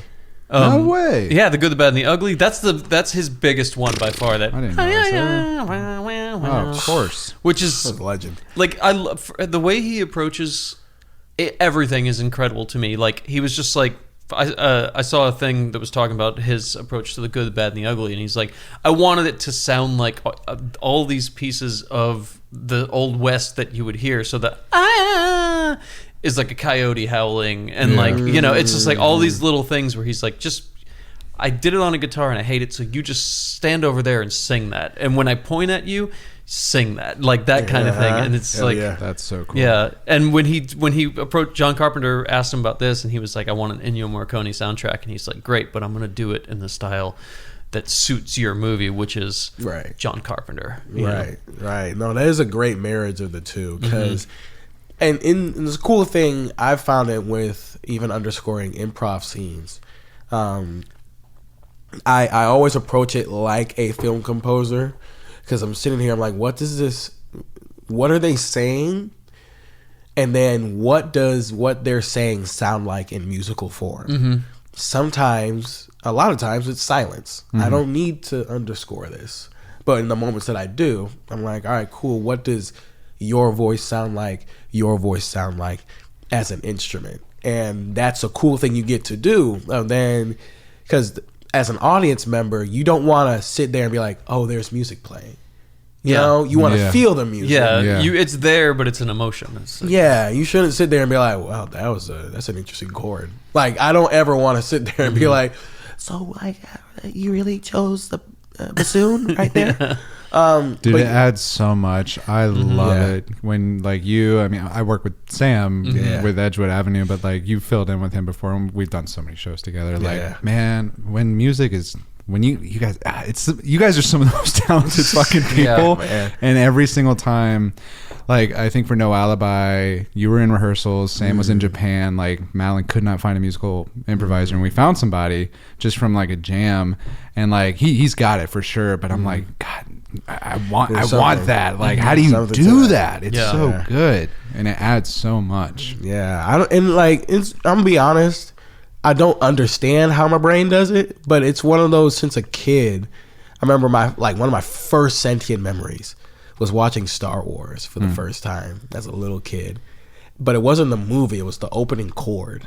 I was just like, BAM! I was like, what the fuck? Like, what did John Williams just do to me? I know, I'm like, this guy wrote that? Like, somebody sat there and was like, you know what this theme's gonna be? Dun, dun, dun, dun, dun, dun, dun, dun, dun. It's Like, that whole like trill lead. it's so orchestral and it's so full.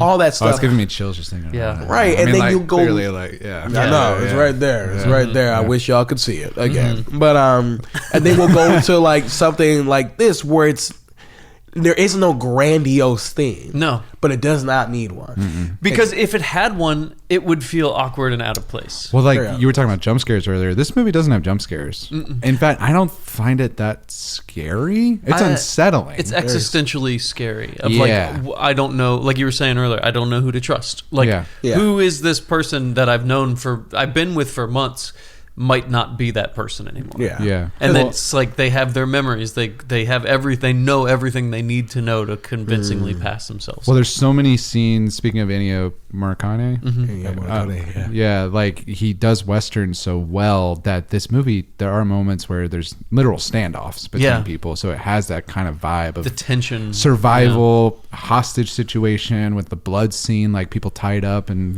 we're negotiating, and like there's not an ounce of levity in this movie except for maybe the ending line when he says, "Yeah, fuck you too." Like that line is so iconic and hilarious because we're also like, "Yeah, fucking kill it, dude." Just kill it. Yeah. Yeah, it starts with McCready doing something funny, and it ends That's with... true. It's Keith David that says that, right? At the No, end. no. McCready says it. McCready says That's it, right. Yeah, we just sit here for a little. We just sit here and figure it. Because Keith David find out. disappears for a little while and then he comes back and like, well, I guess here's the big question: do you think both of them are a thing, or neither of them a thing? I remember seeing this for the first time and being really disappointed in the ending, and then like I'm like, there's no other way to end it though. There's no other way. It's beautiful. Yeah, because if you don't want an ending that's going to say like spoon feed you like, and the monster is dead and these are the good guys. Yeah. Because that it basically takes away the mystery of like this could be anyone and anything. Yeah. And like I choose in my head canon, I choose to believe that they both are. Really? Yeah. Really? Because I don't understand. McCready was so close to it for so long that I don't understand how it's not. It's so true. It's like the I knew somebody who just got COVID for the first time. I'm like, how is that fucking possible? I know two people I think that just got COVID for the first time. It's like it's been 6 years almost, and you just got it. Yeah. Yeah. But to that point, I admit when I first watched it, it's because I following McCready the most amount of time. Yeah, right, I'm like, it can't be him. Yeah, because the hero. I've been like, you're Denying literally it. our closest to our eyes throughout all of this.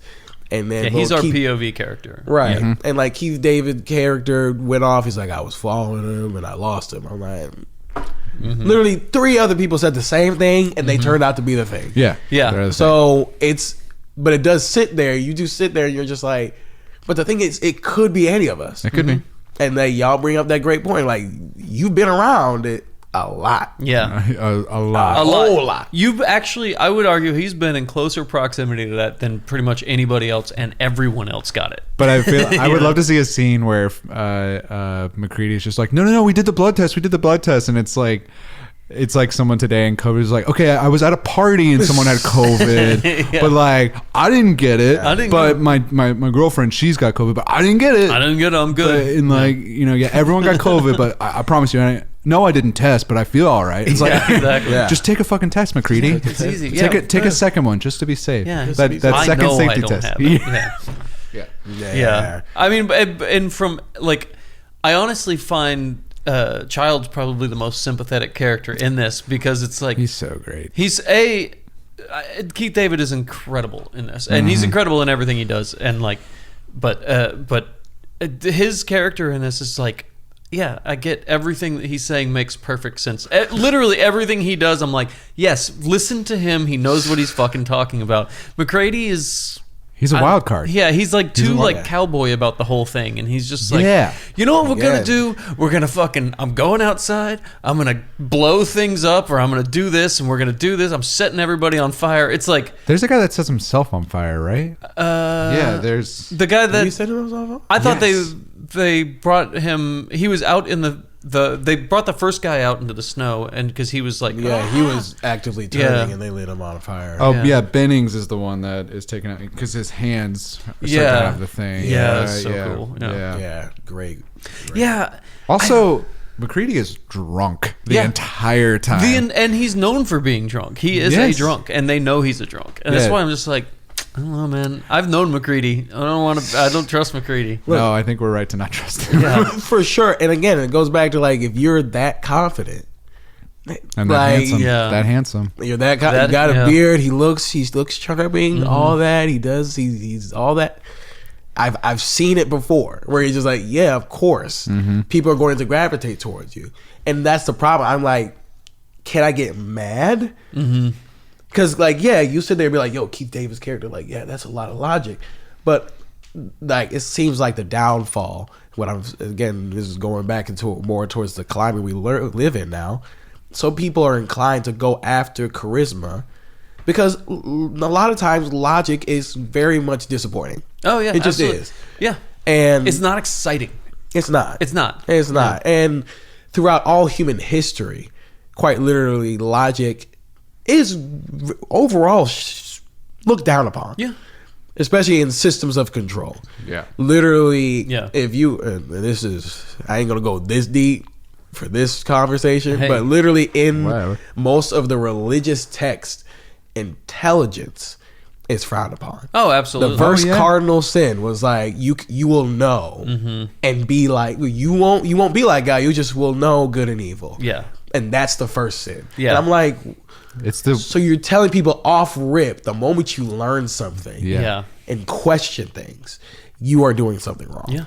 Obedience. We live in a world where stupidity and intelligence are like just uplifted so high, but anywhere in between is you just can't. No. Yeah, it's like I 100% agree with that, and I don't want to get into religion too much, but I would if you wanted me to. I did. Doesn't matter. That's for our Patreon discussion. Exactly. Oh man, we need a Patreon. We think we probably get do. $5 out of somebody. Probably. Yeah. Hell yeah. I think so. Well, you know how many. Dude, people, we're a year in. We're a year in. We'll talk about it. Hey, subtext afterwards. Keep an eye out for our Patreon, where we will charge you $5 and we will tell you what we think about your religion specifically. Yours specifically. You just got, as soon as you sign up, we're gonna research you and just rip. We're gonna sell you the good book. We will talk about Cthulhu. We will talk about you. Oh my God, you're not exempt. What if that's what happened? Yes, I think we should. Honestly, I did actually see a guy today that I need to research him. I don't really know, but it was some like Fox News host like interviewing a guy who wrote a book, and it was like, he's like, this book is blasphemous, and he goes, what the fuck does that mean? He's like, the whole idea is that the person interviewed, the person being interviewed was like, it's not blasphemous, it's kind of just like light, and it's just like a thing, it's just a thought experiment where it's like I think that religion is the worst idea that mankind has ever had. He's like, because it's the only thing that says like, okay, follow these rules, or not only will you suffer in life, but you will also suffer in eternity through death. He's like, you could go to North Korea and be in this oppressive regime, but at least you get to die and get out of it. And he's like, religion, you don't get to die. You can, but you're still gonna suffer throughout the rest. He's like, why would we ever create this thing? And I was like, man, that's an interesting idea. Who was this? It's also, I'll find it. I'll find it and send it to you. It was such I want to read his book. That sounds fun. Yeah, interesting. Yeah, and if I were to take that back into the movie, is like, oh, nice. We're talking about a movie. I know, right? It's because, like, again, we say this is this outer worldly thing, and again, if you were raised to think God is this good natured guy, but suffering is somehow conditional, but like he said, God is good, he doesn't make mistakes. Then where the fuck did this come from? Yeah. And why did they send it to me? Especially if I'm a good person on this base, I ain't done a single thing wrong. Yeah. I went to church every single Sunday before I came here. I think that's what I like. I love Niles. He's the chef on the roller skates. The guy rules. Yeah, He he's just great. And he vibes. makes it to the end. He's the one that gets the face. Like the fingers in the face. Yeah. That's so cool. And like he's just a chef. Yeah. And he's just having a good time listening to music. Man. And like who is it? Him and I think it's Bennings, the guy they set on fire. They're bunking together and they're just watching game shows and smoking weed. I'm like, man, Antarctica ain't that bad. No. It's not the worst thing in the world. It's I have pretty friends that cool. went and like would do. They're not scientists, but they do like go out there and just be manpower, and you work for whatever, like 3 months or something like that. And then you have pays well. Yeah, it pays really well, and then they on their downtime between, because you'd have to leave for X amount of months, and they just be like, go to Australia for 3 months and hang out, and then fly back to Antarctica. It's like I can't do it now, but I would totally have done that. you know? Yeah. Good to know. I'll do some research when I get home. Yeah. Also, I'll hit them up and see if there's just ask. Yeah. Just ask. You know, everything's on the table. Now. One of my friends wants to leave. Yeah, but no, like to that point is like, I think again, I don't want to say again because I'm watching a horror movie, and I think the beautiful thing what a horror movie does is like I'm seeing something crazy happen, but I know there's a scream. I know at some point, no matter how scary it gets, you can't get past the screen. Yeah. But the people on the other side do not have that option. And I think the cool thing of that simulating is like, if I again am in that situation, I have to assume even myself I'm the thing. Yeah. That's daunting. Yeah. And have y'all seen Life?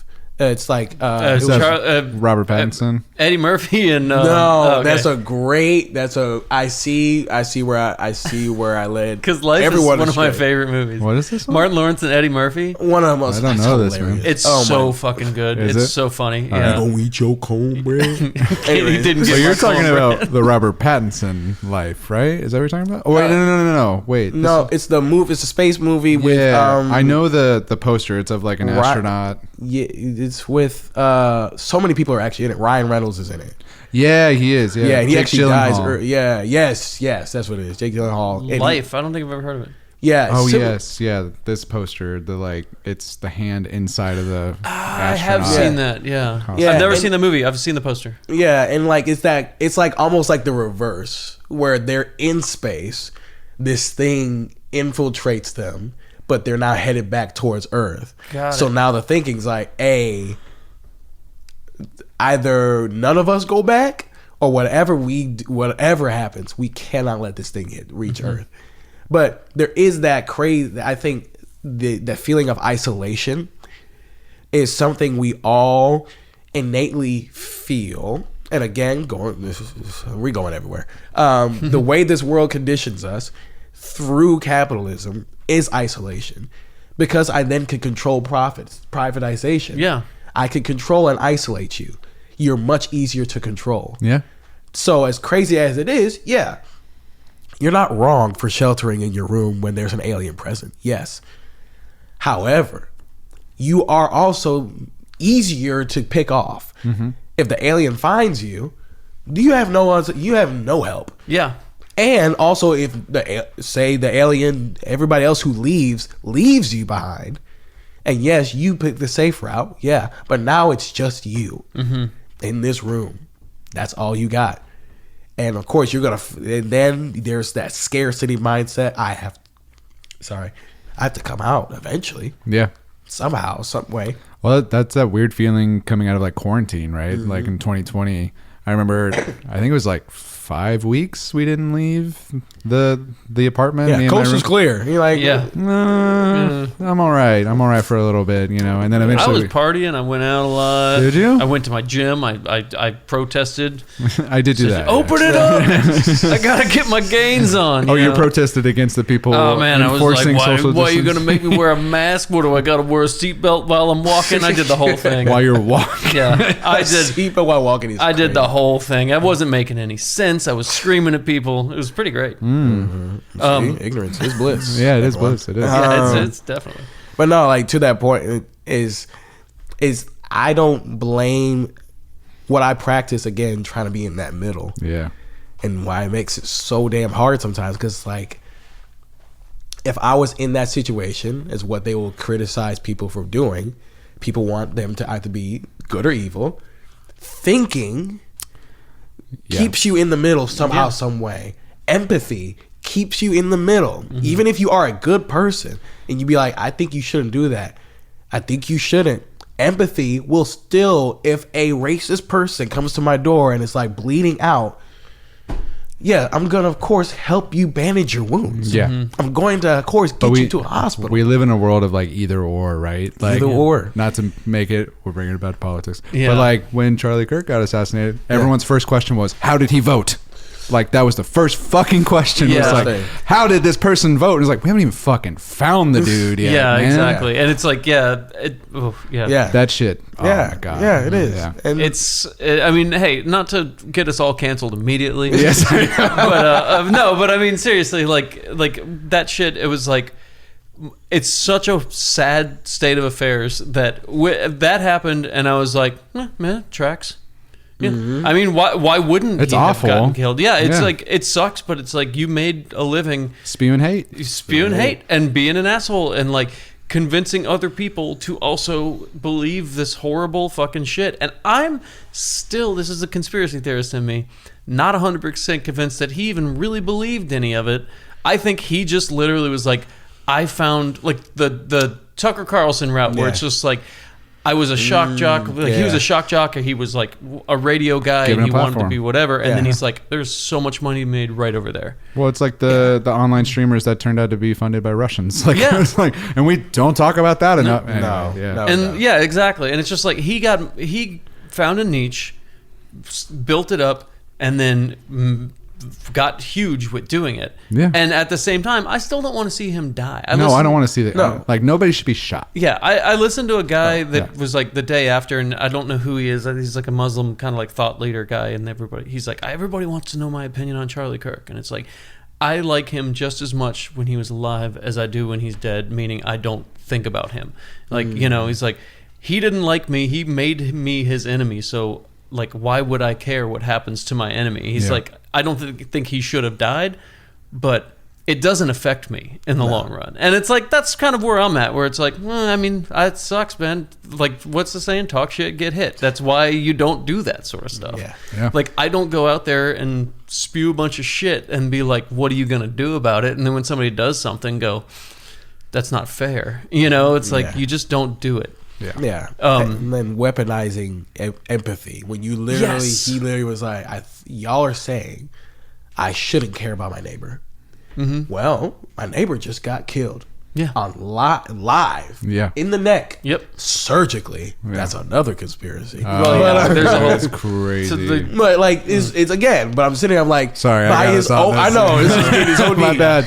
But I hate the either or mentality, right? Either or mentality. But that's what happens in the thing. You either are or you're not the thing. Yes. Boom. There it is. Yeah, it's exactly right, man. And like, sponsored by Segway, actually. The thing is sponsored by Segway. Now this podcast will be brought to you by Segways. I love it. Remember when that was like the big new thing, and now we got fucking Waymos? No, okay. So not to go way too off the rails. So the guy who invented this episode, not to get too far off. The guy who invented the Segway, invented it because he was like, this is going to change the world for disabled people. He's like, this is this gyroscopically he invented it to be basically what amounts to being a wheelchair that can raise up to like counter height and can go down and can climb stairs and just for people that are wheelchair bound can go wherever now. And the guy who popularized the Segway is the guy who was like, you know who needs this more? Assholes in big cities with helmets on that are and like shitty cops and fucking and that guy ran off of a cliff on a Segway and died. No way. Damn. Holy shit. Not the inventor, but the founder of Segway. Wow. So there is justice in this world. See, good does prevail. Good does prevail. The Segway is a good device. Have you guys ever been on a Segway? Yes. No. I've never been on one. I've been on it. I've been on one time because when I lived in Tallahassee, there was a guy who had like one of his legs was shorter than the other, and so it was like a he loved it because he could now just like tool around town and didn't have to worry about like whatever. And he let me ride it one time, and it's terrifying. I know that I'm scared to like roller skate. Yeah. So like I can't even imagine that. People can't even handle the Uber scooters around here. I'm like, that's another thing. I don't like them. I don't like them. I would like them if there was a choice, but the fact that there's not, the fact that they like in whether they're here or not. So their model is they roll up, they throw 10,000 of them on the street, and then they say that's your problem now. Yeah, no, I mean that's my big complaint with Waymo, and like they just suddenly are here. We don't get to like discuss or vote or like have a town hall about it. Nope. Or anything. Nope. Just like but it's the freedom of choice, right? Anyways. Yeah. But if you put a traffic cone in front of and behind a Waymo, they have to send a technician out to move it. Do they really? To move the traffic cones. Oh, because they can't. They seize an object and it can't get around it. That's okay. Sick. Yeah. That's good to know. But it is good to know. Yeah. Just in case. I'm just saying. Okay, some blue painter's tape on each one of those corner things apparently will completely disable it, and yeah, they have to send a technician out to fix it. That's kind of hilarious. I hate them, and I wish they would go away. Them to go away. Teslas and Waymos, get them out of here. Yeah. And you know what? In this, okay. What are we talking about? We're here. What are we doing? I will find a way to get this back to the movie. Okay. I find a way, but literally in the American ethos, we have sowed in that fear of technology advancing. Yeah. Like Johnny Appleseed, John Henry, Paul Bunyan, all of them were middle class dudes losing their job. Yeah. To technology. Right. Literally, John Henry died trying to fight a steam engine. Yeah. Paul Bunyan lost his job to a chainsaw. Because the issue was the chainsaw's not going anywhere. No. Especially for a business. Like, why would I? Like, Paul, you're great. Yeah, And you you've can been chop doing a hell out of a tree, but... I could get 50 done. Me. And I don't got to be 100 tall dude with a blue ox. Yeah. You know what I mean? And like, so in that is like when we get to Waymos, scooters, AI, it's not necessarily that I think people should not use them. It's the issue is whenever technological advances, especially in the world we live in, whenever they come about, they are literally being packaged and handed to you. Yeah. Right. You didn't have a choice with Waymo. No. No. You didn't have a choice with AI. No. It just started. Now all of a sudden, you could have Sora make a video for you. I never tell you if you wanted one. Yeah. You could have given me an AI to be like, hey, it's going to run the traffic lights. Hey, it's going to handle your taxes for you. Yeah. They could have done that. Yeah. Yeah. But that's not how they again, if it's control, you don't have control over what they even give you anymore. Well, because they roll it out in a way that makes you dependent on it. Yeah. So it's like, it just makes it so much easier. Like ChatGPT, how do I make these muffins? Or ChatGPT, how do I do this? How do I do this? And it's like, next thing you know, there was a thing I saw the other day where somebody's like, oh, you're going to make me old school Google this? And it's like, what the fuck are you talking about? Old school Google. Because Google is not old school. It's literally a thing right now. It's happening. Yeah, it can't be old school. It's just evolving. It's just evolving. But like everyone's so used to just asking ChatGPT for the answers and taking it as the gospel. Yeah. And it's like mind-blowing to me because when did we start trusting computers like this? Like I mean, we always have. People believe the internet. You know? I'm not a Luddite or anything, but I do feel like a healthy skepticism for computers needs to be kept. You know what I mean? Yeah. I mean, I rewatched Terminator 2 for obvious reasons. Yeah. You both know. And yeah, there's a part where like two kids are playing with like prop guns, you know, and the Terminator's like changing oil or something like that. John Connor goes, "We're not going to make it, are we?" Because he sees two kids like getting excited about playing cowboys, you know, shooting, pointing guns at each other. And then the Terminator says, "You are destined to destroy yourselves." Yeah. The human race is just not going to make it. And I'm like, God, this is more relevant now 33 years later than ever before. We got past Judgment Day, but just barely. Well, we might have just moved it up a little bit. Yeah. Yeah. We delayed it. Yeah. We delayed it. That's what I meant. Yeah. This is headcanon. We will, and because we'll get back to the thing. We will. But whenever, again, we're going into, we talk about what religion is and all that, I'll read the creation story in the Bible. And then I will ask someone, I'm like, hey, if someone gave you the opportunity to put your consciousness in an AI droid, would you do it?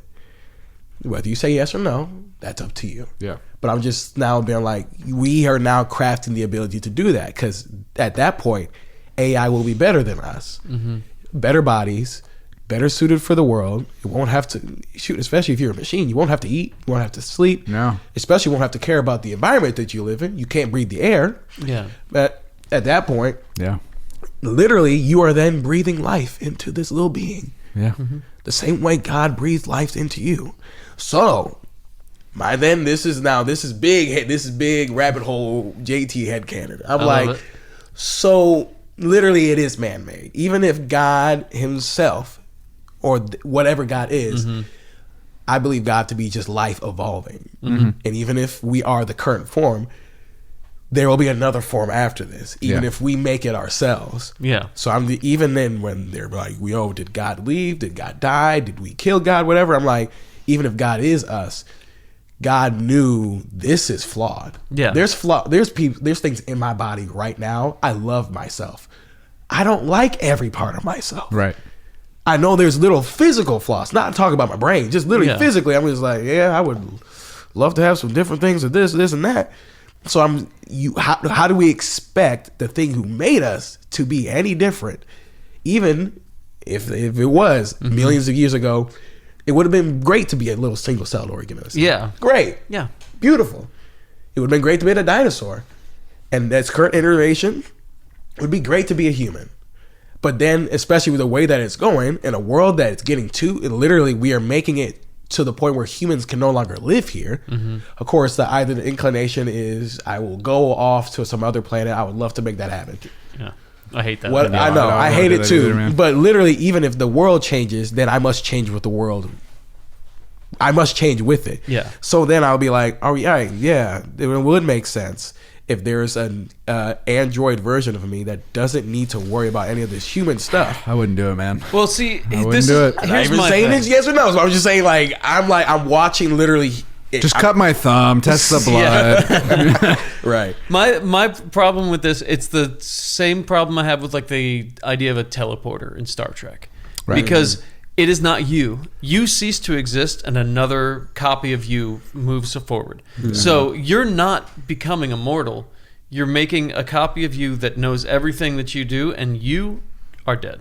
Yeah. So it's it's this hubris thing where it's like, I can live on forever, and it's like, well, not really, because a version of you will live on, like a Xerox copy of you will live on, but you and the you that you are right now dies the second you step in that transporter, the second you upload your consciousness and kill your body or whatever. You're dead, and it ends for you. And so it's like, I always have that thing where it's like, it's hubris of me to think that anyone would want to hang out with me forever. Like, I don't. Right, yeah. Like, one of my favorite things to think about is that I'm not, and don't worry about me, but I will die one day, you know? And it's like, that's part of life, man. It's pretty amazing to be like it's the one thing we can guarantee. Yes. You know? You're gonna die. Yeah. I'm in my 40s, and so I'm I'm on the way out, you know? For a while, I mean. For a while. I got 5 years. And at least. Yeah, at least 5 years. But, it's kind of neat to be like, well, I don't know what the world's going to be like at that point. I don't know what's going to happen. Like, will I live longer than my wife? Like, whatever. Who knows? I don't know, but it's kind of cool to just be like, I'm going to ride it out. And then when it's done, it's done. Yeah. I love that idea. You get one time and you get to make it as good as you possibly can. And if this, on a longer timeline, I think everybody kind of becomes what they hate. You know what I mean? Because well, man, you going right? I'll go. That headcanon going, but again, we're all guaranteed to die. Yeah, just the way, like people in this movie do. Yes. You know what's funny? Everybody in this movie dies. Well, we don't know. Well, I mean, odds are they freeze to death because. Can you imagine if they made what do they call it? Legacy sequel for the thing? Where it just picks up right where this one. And they get Chris Pratt flying down in a helicopter. Let's get the hell out of here. And they find Kurt Russell and Keith David just man, freaking out. I've been here for some years. Yeah, I've been here for 40 years. Hey. I kind of love that idea. Not with Chris Pratt. I was just but I feel like he's their legacy sequel boy. Yeah. That's what, because I was like, I know what you're saying, but I'm Yeah. like, if this is gonna happen, they're probably getting Chris Pratt. Yeah. Like, it's, Call him up. just go ahead and call him up, and he's gonna take it because he knows his role. Yeah. But it is that idea of like, if this were to continue in any way, I'm like, do we learn from the problem? Like, even if they were to pick up these two guys and be like, hey, yo, don't do this, whatever. Like, I would love to see a thing in another part of the world and just to see what happens, because it's kind of what they did with Predator. Yeah. Like, Prey is brilliant. It's awesome. It's so fucking. I haven't seen Badlands yet. I haven't seen either. I want to see it. I've heard some good things about it. Joel saw it and he said it was really fun. We saw the trailer for it in 4DX when we saw Back to the Future, the 40th anniversary. We had no idea. It was just like a last minute thing. It was a Wednesday. Yeah. It was November 5th, it was the big anniversary or whatever. Yeah. And we got there and I didn't realize it was 4DX because we just see these like big. I've never been to a 4DX theater. I didn't know we had one. We do, yeah. Regal Atlantic. I had no idea. No idea. And we sit down and we're watching regular movie trailers. Everything's fine. And they go, and now your 4DX trailers. And I'm like, oh, it's Predator. And like the seats just start rocking and rolling. We're like, bro, like moving. There's a video Madeline shared, and like popcorn literally flew out of my hands. That's so fucking funny. And I'm holding onto my fucking root beer because I'm like, it's gonna get the bubbles, man. They're gonna go crazy. And then like they have things that blow mist on you and like lights and smoke, and it's really fucking cool. I don't know if I like that idea. Well, it was nauseating Yeah. because we watched Predator. Badlands was nuts. Like it just shook you like crazy. Anyway, sorry to go back. But they did something similar with Evil Dead. With Evil Dead Rise, because that was like Evil Dead Didn't always that come out like not too like 5-6 years? He's like 22. Yeah, 2022. Yeah. I remember I saw that opening day with Adam Coker, and it was 420. That was the day it came out. Yeah. And like I was super worried because it was a pretty packed house for like a Thursday 7:00 showing, and like a bunch of people came in. And they were just rowdy during the trailers and everything. The second the movie started, they got so quiet. And I was like, oh, it's 420. These people are fucking stoned. As soon as it kicked in at the right time. Yeah. And what's awesome, what I love about Evil Dead Rise is like they just took the idea and they put it in an apartment. They like this cabin in the woods thing. We're just going to put it here. Yep. Same thing with Prey. Let's put Predator in a Native American territory. Late 1700s or whatever. Like if we could see the thing in like I don't know, like a small town in New Mexico or something, what would happen? It's interesting because the idea of it not being as isolated, or like in a western, like put it in a western. I guess that's Cowboys and Aliens, but but not that. I forgot about Cowboys and Aliens. I fucking loved that movie. That movie's wild. I don't know if I've what's ever crazy? My seen it. mom loves that movie. It's so good. Is that a Spielberg movie? No, is it? No, it's a John Favreau. Is it John Favreau? It's John Favreau. Yeah, it's because I mean- Harrison Ford's in it. Daniel Craig. Yeah. What's Homegirl? Homegirl who's I'll look in it it. up. Because I saw that in theaters and loved it. I know it has the little boy that plays Aang in the shitty Shyamalan. Yeah. Dang. Which son. one? You got to be more specific. Last Airbender. Yeah, he plays Aang. Olivia Wilde. Oh, Yeah, yeah, that's that what it movie was. rules, dude. I was about to, the cast alone. I was like, good Give it a cast. shot. Yeah. Give it a shot. Why It was- not? Give it a shot. It's a good his, time. Yeah. It was his in between Bond movies. Like that's what Yeah. he did in between like Quantum of Solace and Skyfall. He was like, I'm gonna go do this sci-fi western thing. Fun. Yeah. Yeah, it's a fun movie. I'll give it a shot. Yeah. It's a fun one. Especially, I would watch it high. For sure. Yeah. I would have a great time. Oh, See, I can't do it. I can't get high and watch movies or get high in general because I just can't really do it. Yeah, that's Right. Well, Yeah. that's We'll just sit back and relax. I'll just sit back and pet a I'll- cat. I'll get some green tea, grab a cat. Ooh. What the hell? What are you doing? You want to get Davey going. Yeah, honestly, throw a cat in my lap and give me some nice hot green tea with a little bit of honey in there. You're a wild man. I will go fucking ape shit. Good to know. Good to know. Well, the thing, I feel like we've not talked as much about it I as was we gonna could ask, have. did you guys see the prequel that came out in 2011? No. I haven't- thought I was it a haven't- Is it prequel about the or a remake? Norwegians? It's not a remake. I know it's not a remake. I think it's like what happens at the Norwegian. Yeah, Yeah. I Really? know. I think I saw bits of it. Yeah, it's I got Mary know. Elizabeth Winstead in it. Yeah. And it has I love Mary Elizabeth Winstead. she's so great. It also has, I forget his name in Game of Thrones. Red hair beardy guy from Game of Thrones. I He's know in what it. you're talking about. He's in it. I think his name's like Dimitri something or other. But I want to see it. The thing that makes me mad about that movie, even though I haven't seen it, is I watched a visual. I just know because I watched the VFX breakdown of it. They did practical effects again to like honor, what they did with John Carpenter's The Thing, and then the studio stepped in and said the studio put CGI. They CGI'd over it. That's annoying as fuck. And it looks worse. It looks weird. Yeah, it's so strange. Yeah, because I remember seeing the scene that's literally when I was watching this, like the scene where he fuses. And like he's like right next to her face. Yeah. Right next to the face. You can see the faces fuse, and I'm just sitting there, I'm like, I don't believe it. Yeah. But then you watch the behind the scenes, I'm like, that looks good as shit. Yeah. It looks good. Anyway. The CGI thing is like, granted, it's in every movie, like even movies literally that you don't, literally every movie. And if you can't tell it's there, that's good. It's great. Yeah. Right. There are like practical uses for CGI that make a lot of sense. Like, hey, we can't shoot in New York, but we have this one little we built a brick front with a stoop on it, and we're gonna use CGI to fill this world out, and you're never gonna know, and that's great. But if everything in a movie is CGI, then you get the uncanny valley thing where it's just like, this monster looks fucking stupid. Well, that was my issue. One of my issues with the new Wicked movie. We saw it. I haven't seen it yet. I don't know. It's noticeably. Well, that's what I loved about the first movie is, it's the first act, and the first act is famously more enjoyable than the second act. Like that, is well known about that show. But what I loved about the movie version is like they're on practical sets, walking around. The makeup looks incredible and natural on Cynthia Erivo, and like the CGI is so sparing. Because when she's flying around, like she's obviously strapped in and on a blue screen at some parts, but they only do it in the end when she's really flying around. Yeah.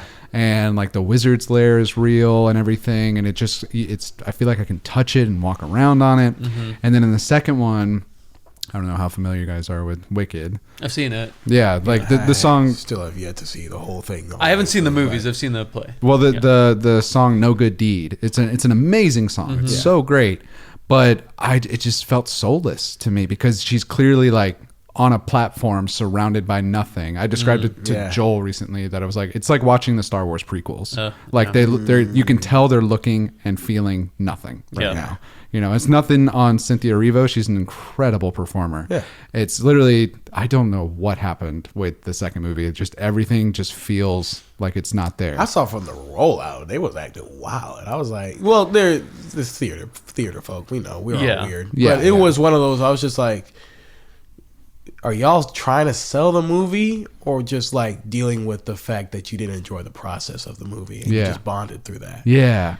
Like that was my hold up. Because like I love, and this is coming from a music person, I like musicals for their function. Yeah. I don't like watching musicals. Oh, interesting. Because I'm just like, it gets to a point where I'm like, I know this is a big emotion for you. Yeah, and you got to sing your song. Okay, great. Yep, love it. Love it. And the songs could be great. I'd rather just listen to the album. Is this movies or this is musicals in general? Musicals? Even live musicals. Like, see, I love watching a live musical. Like a live musical, I like just live theater, good live theater in general. Oof, yeah, for sure. Yeah, I love this art form. Yeah. Beautiful, but especially like doing it a lot. I'm kind of like, yeah, okay, cool, nice. When I go to a nice theatrical production, love it. It's great. Yeah. But especially on the movie, I'm like, I watched, and this, of course, as a kid, I loved, like, the Disney musicals. They were great and all that. And that's a beautiful thing. But it hit an age when I was, like 13, 14, where I was kind of like, you don't have to sing to me. It's okay. Like, you just don't. Yeah. You really don't. But that's just a me thing. That is an entirely JT thing. Yeah. If you love musicals and theater, please. There's, like a line of musicals, like a line in musicals that it's a delineation for me. Like I really love it on this side, and I don't like Andrew Lloyd Webber for the most part.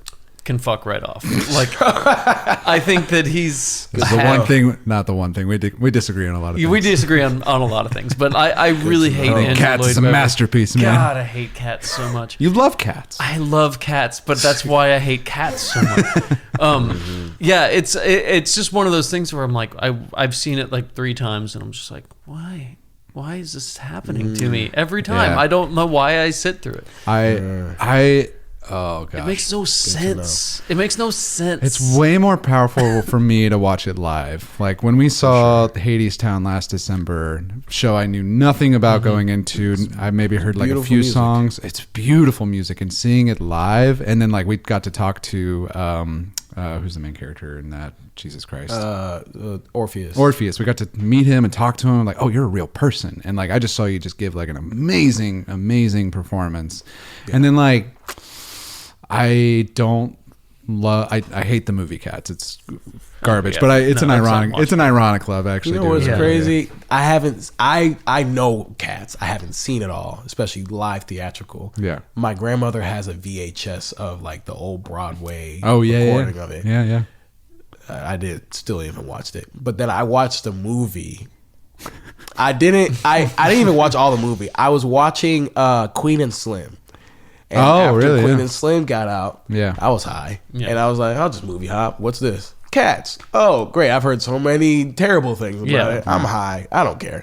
I'm walking in. After like second half, I walked in at the McCavity part. Like McCavity. You watched Idris Elba dance around naked. Yeah, I was like, what the fuck? What the fuck is going on? Well, but like, even if you had started at the beginning, you still would have been like, what the fuck is going on? I remember watching that. I bought it. This is one of the first movies I bought in COVID because we just needed something to do. Something to watch. And I was watching it with my buddy Aaron and his partner at the time. And like, I did Cats in high school. That's like the ironic love. And okay, finish the story. Well, I was ensemble cat number 3. We did it. Yeah, we did it twice in high school, and I did tech the first time, and then we did it again. And I was like, I'm going to perform this time. And so we watched it early 2020 lockdown, and like we were just laughing, having a good time, and then we were like, oh, they're at the Jellicle Ball. Great, it's almost over. We paused it, had 50 minutes left, and we were like, oh my God. 15 what the minutes. fuck is going on? This movie is a fever dream, and I'm never leaving it. Yeah. Absolutely absurd. Speaking of that, do you think the beginning of this movie would have happened the same way if it was a cat rather than a dog? No, they probably feed the cat to the dogs. Or they probably just shoot it. I hate to be that way. But I don't think a cat would survive in the Arctic. Let's say it's like a Especially snow running that leopard far. or something. Oh, like a leopard? Yeah, I think it would have been. I mean, they probably would have been scared of it. Yeah, they would have shot. Sure. Yeah. It has to be an animal that's disarming that's enough to where you trusting. want to save it. Yeah. Valid. Yeah. Valid. And also, I mean, the Huskies were tools that they used. Literally. So Yeah. to the idea of these people wanting to shoot this dog that is like, Yeah, they got free horsepour. yeah, super valuable for their stuff. Yeah. Literally. Yeah. But no, like again, it's just going back to the visual effects of the practical effects of this movie. Seeing the dog's head split open oh god, was just so. I was like, and he was 21. He was 21.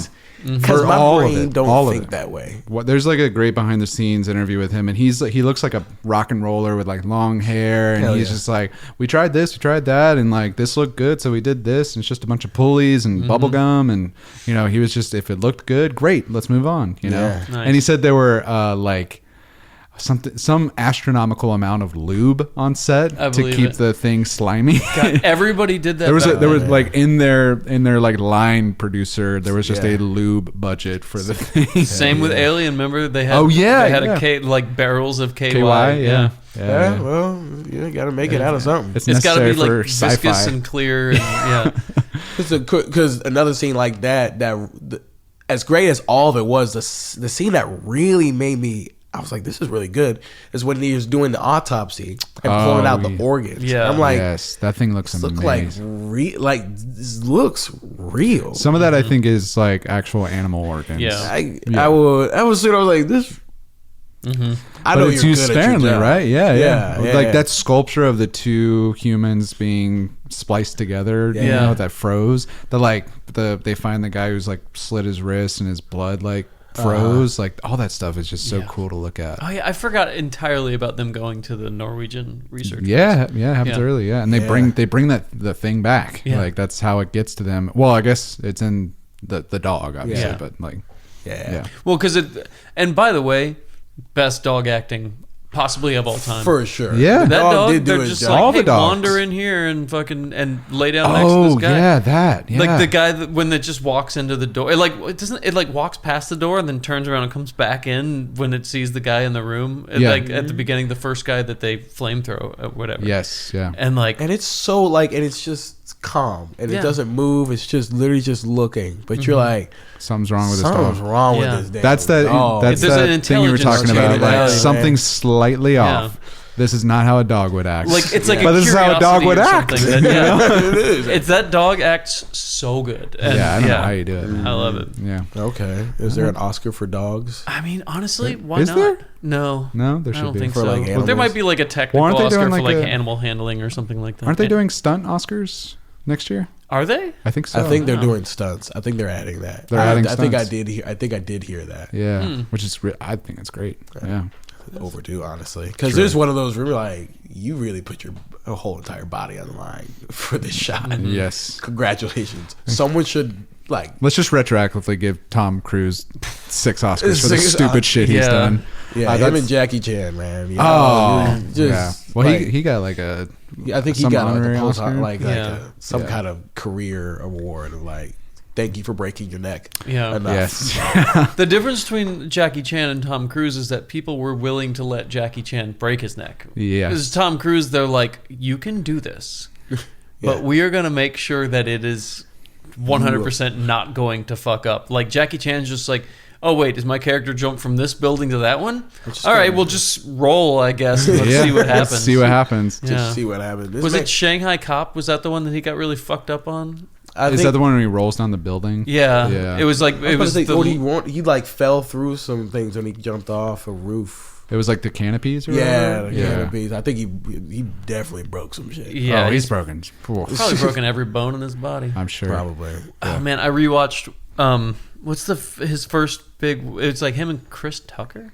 Oh, Rush Hour? No, it wasn't Rush Hour. Then it was before. That was just my what's mind that one being fucked small up. movie? That one driving. It was like his first big, like English speaking role. Oh. No, I was about to say that's Bruce Lee. He's got like this amazing apartment that is. Who am I?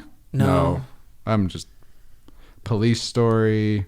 Police Story's fun, but that was not it. I don't know. looking at Doesn't it. matter. Anyway, it's like I remember watching it when it came out. I think it must have been like 90s, 95 or 94 or something like that. Yeah. Maybe even pre that. And watching him do all that stuff, and it's just like, wow, this feels different than anything else I've ever seen before. And it's just he's doing the same stuff that everybody does, but he does it.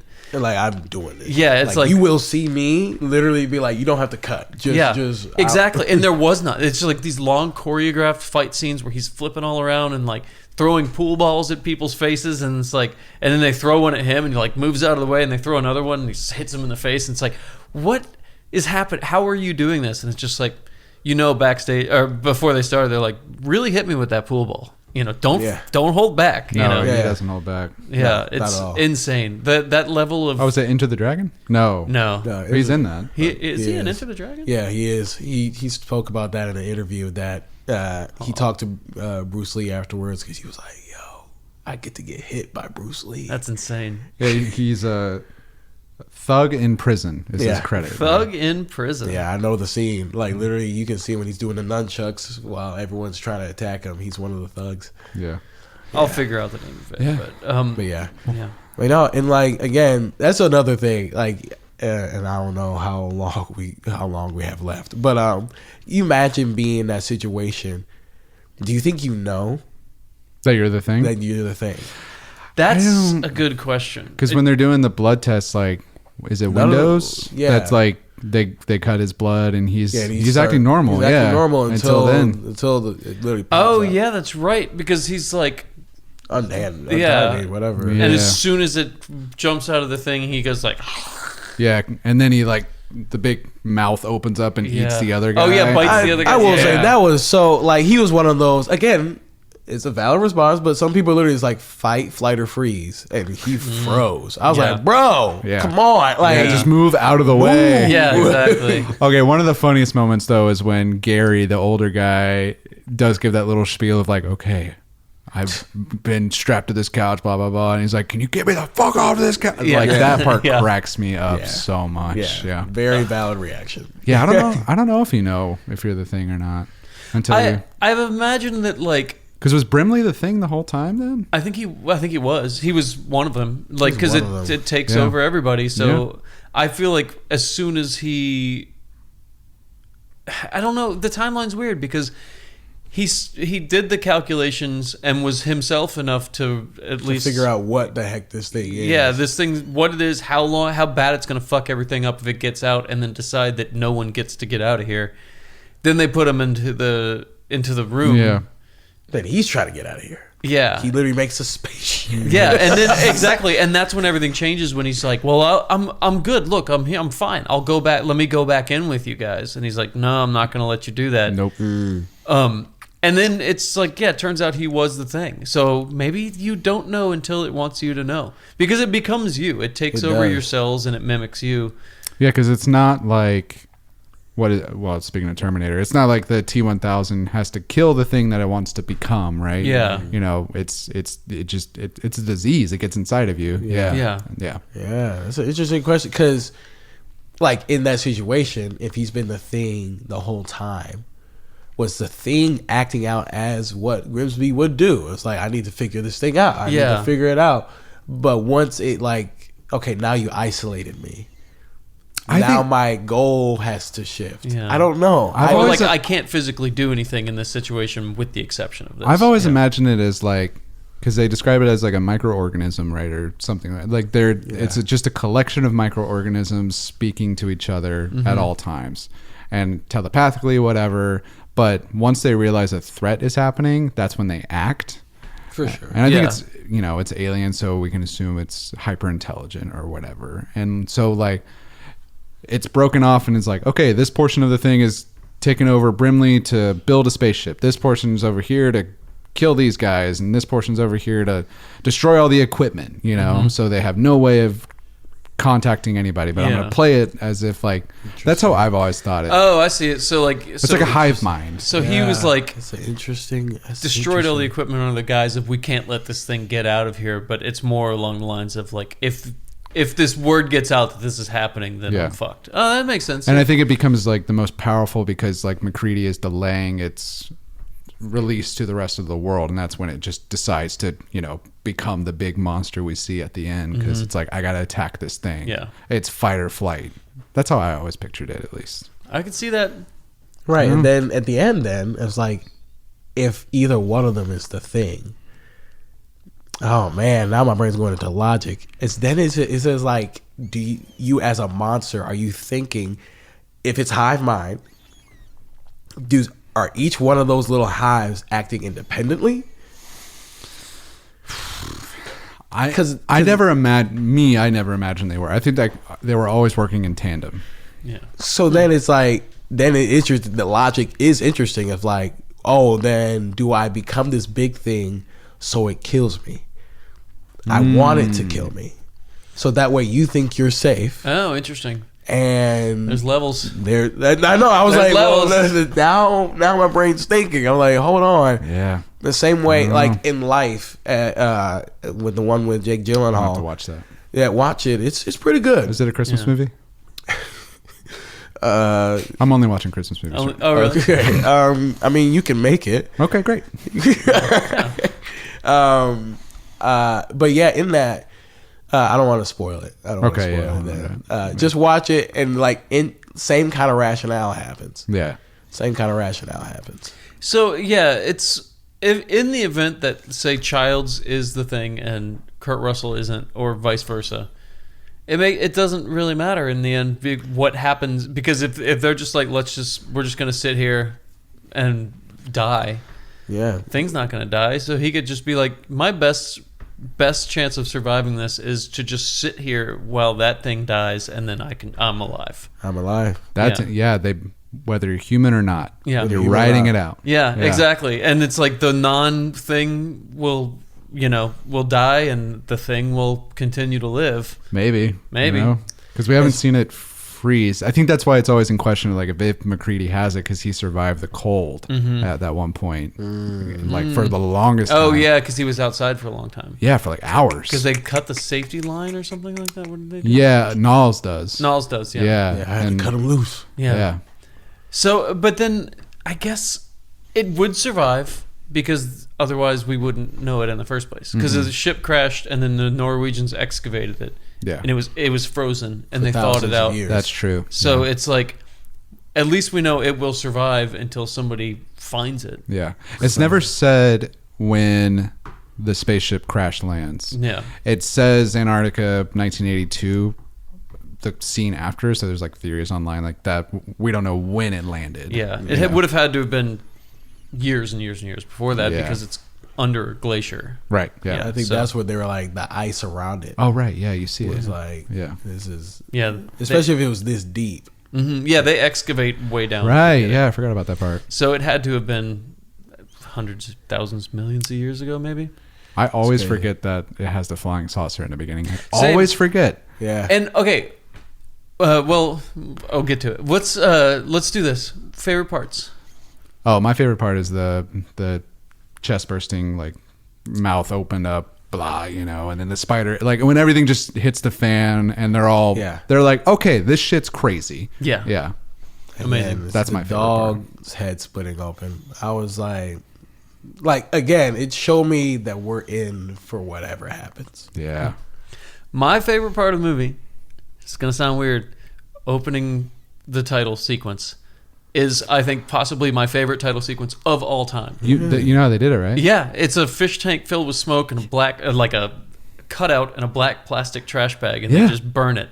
And it burns away, and there's a light, and the light shines through, and that's the whole thing. That's how they did it in the first movie. Yeah, the for the thing from outer space. Oh, really? That's how they did it. Yeah. Oh, that's amazing. Yeah. I love it, and I remember watching it and being like, it's the coolest fucking thing in the world. Don't understand this. And then I saw a thing years ago that was just like the guy explaining how he did it, and I'm like, it's so fucking simple and it's so perfect. I'm a sucker for opening title sequences. Yeah. Alien too, like that whole Alien. The slow. The slow piecing together thing. Yeah. Anyway. Yeah. Very well done. No, that's a good pick, man. Because Yeah. I love that describe it again, because like I always forget. Okay, so it's a like, fish tank that's filled with smoke, and they're filming that. And then on the back of the fish tank is like the stars and everything like that, and a black cutout. That has the thing in negative space. Right. Then they put a black trash bag behind that, and they put a light, so they burn the trash bag away, and as it burns, the light shines through, and that's how you get all the rays shooting. That's hard. Yeah, God, that's so cool. Dope. it's very fucking cool, and I like it. Maybe I remember I always wanted to try it. I was like, that seems pretty easy to do. Yeah. Yeah. Hell yeah. Maybe one day I'll get around to trying it. Could be fun. Bust out the old smoke machine. And fish tank. Get the old fish tank out of storage. Got some trash bags. Dust off the trash bags. I've been waiting. Well, JT, thank you so much for talking about not just the thing, but life itself. You asked earlier if John Carpenter ever thought three dudes would be talking this extensively about the thing. I don't think he ever would think we talk about the things we talked about today. But I think he would have been into it. I think so too. I mean, I could write him. I don't know him, but I'll write him. I can write him. Like, hey, Just send him a JC. couple clips. Yeah. Just send him a couple clips. I'm gonna get on an Xbox Live later if you guys want to join me. I'll talk Get to on him. Gears of War. Gears of War 3. No, thank you all for having me. This was fun. Oh, dude, we talked about this months and months Yeah. ago to get you on here. You were one of when we were making our short list of guests at the beginning, we were like, JT. That was about it. Yeah, it was a short list. I paid them to say that. Yeah. No, but So thank you. This comes out the 5th? This Friday, yeah. 4th. The 5th. 5th. This will be out the 5th. Very quick turnaround. Oh, okay. I was over here being like, all right, I'll see you all when I see you. No, it's coming out this Friday, man. yeah. Any plugs?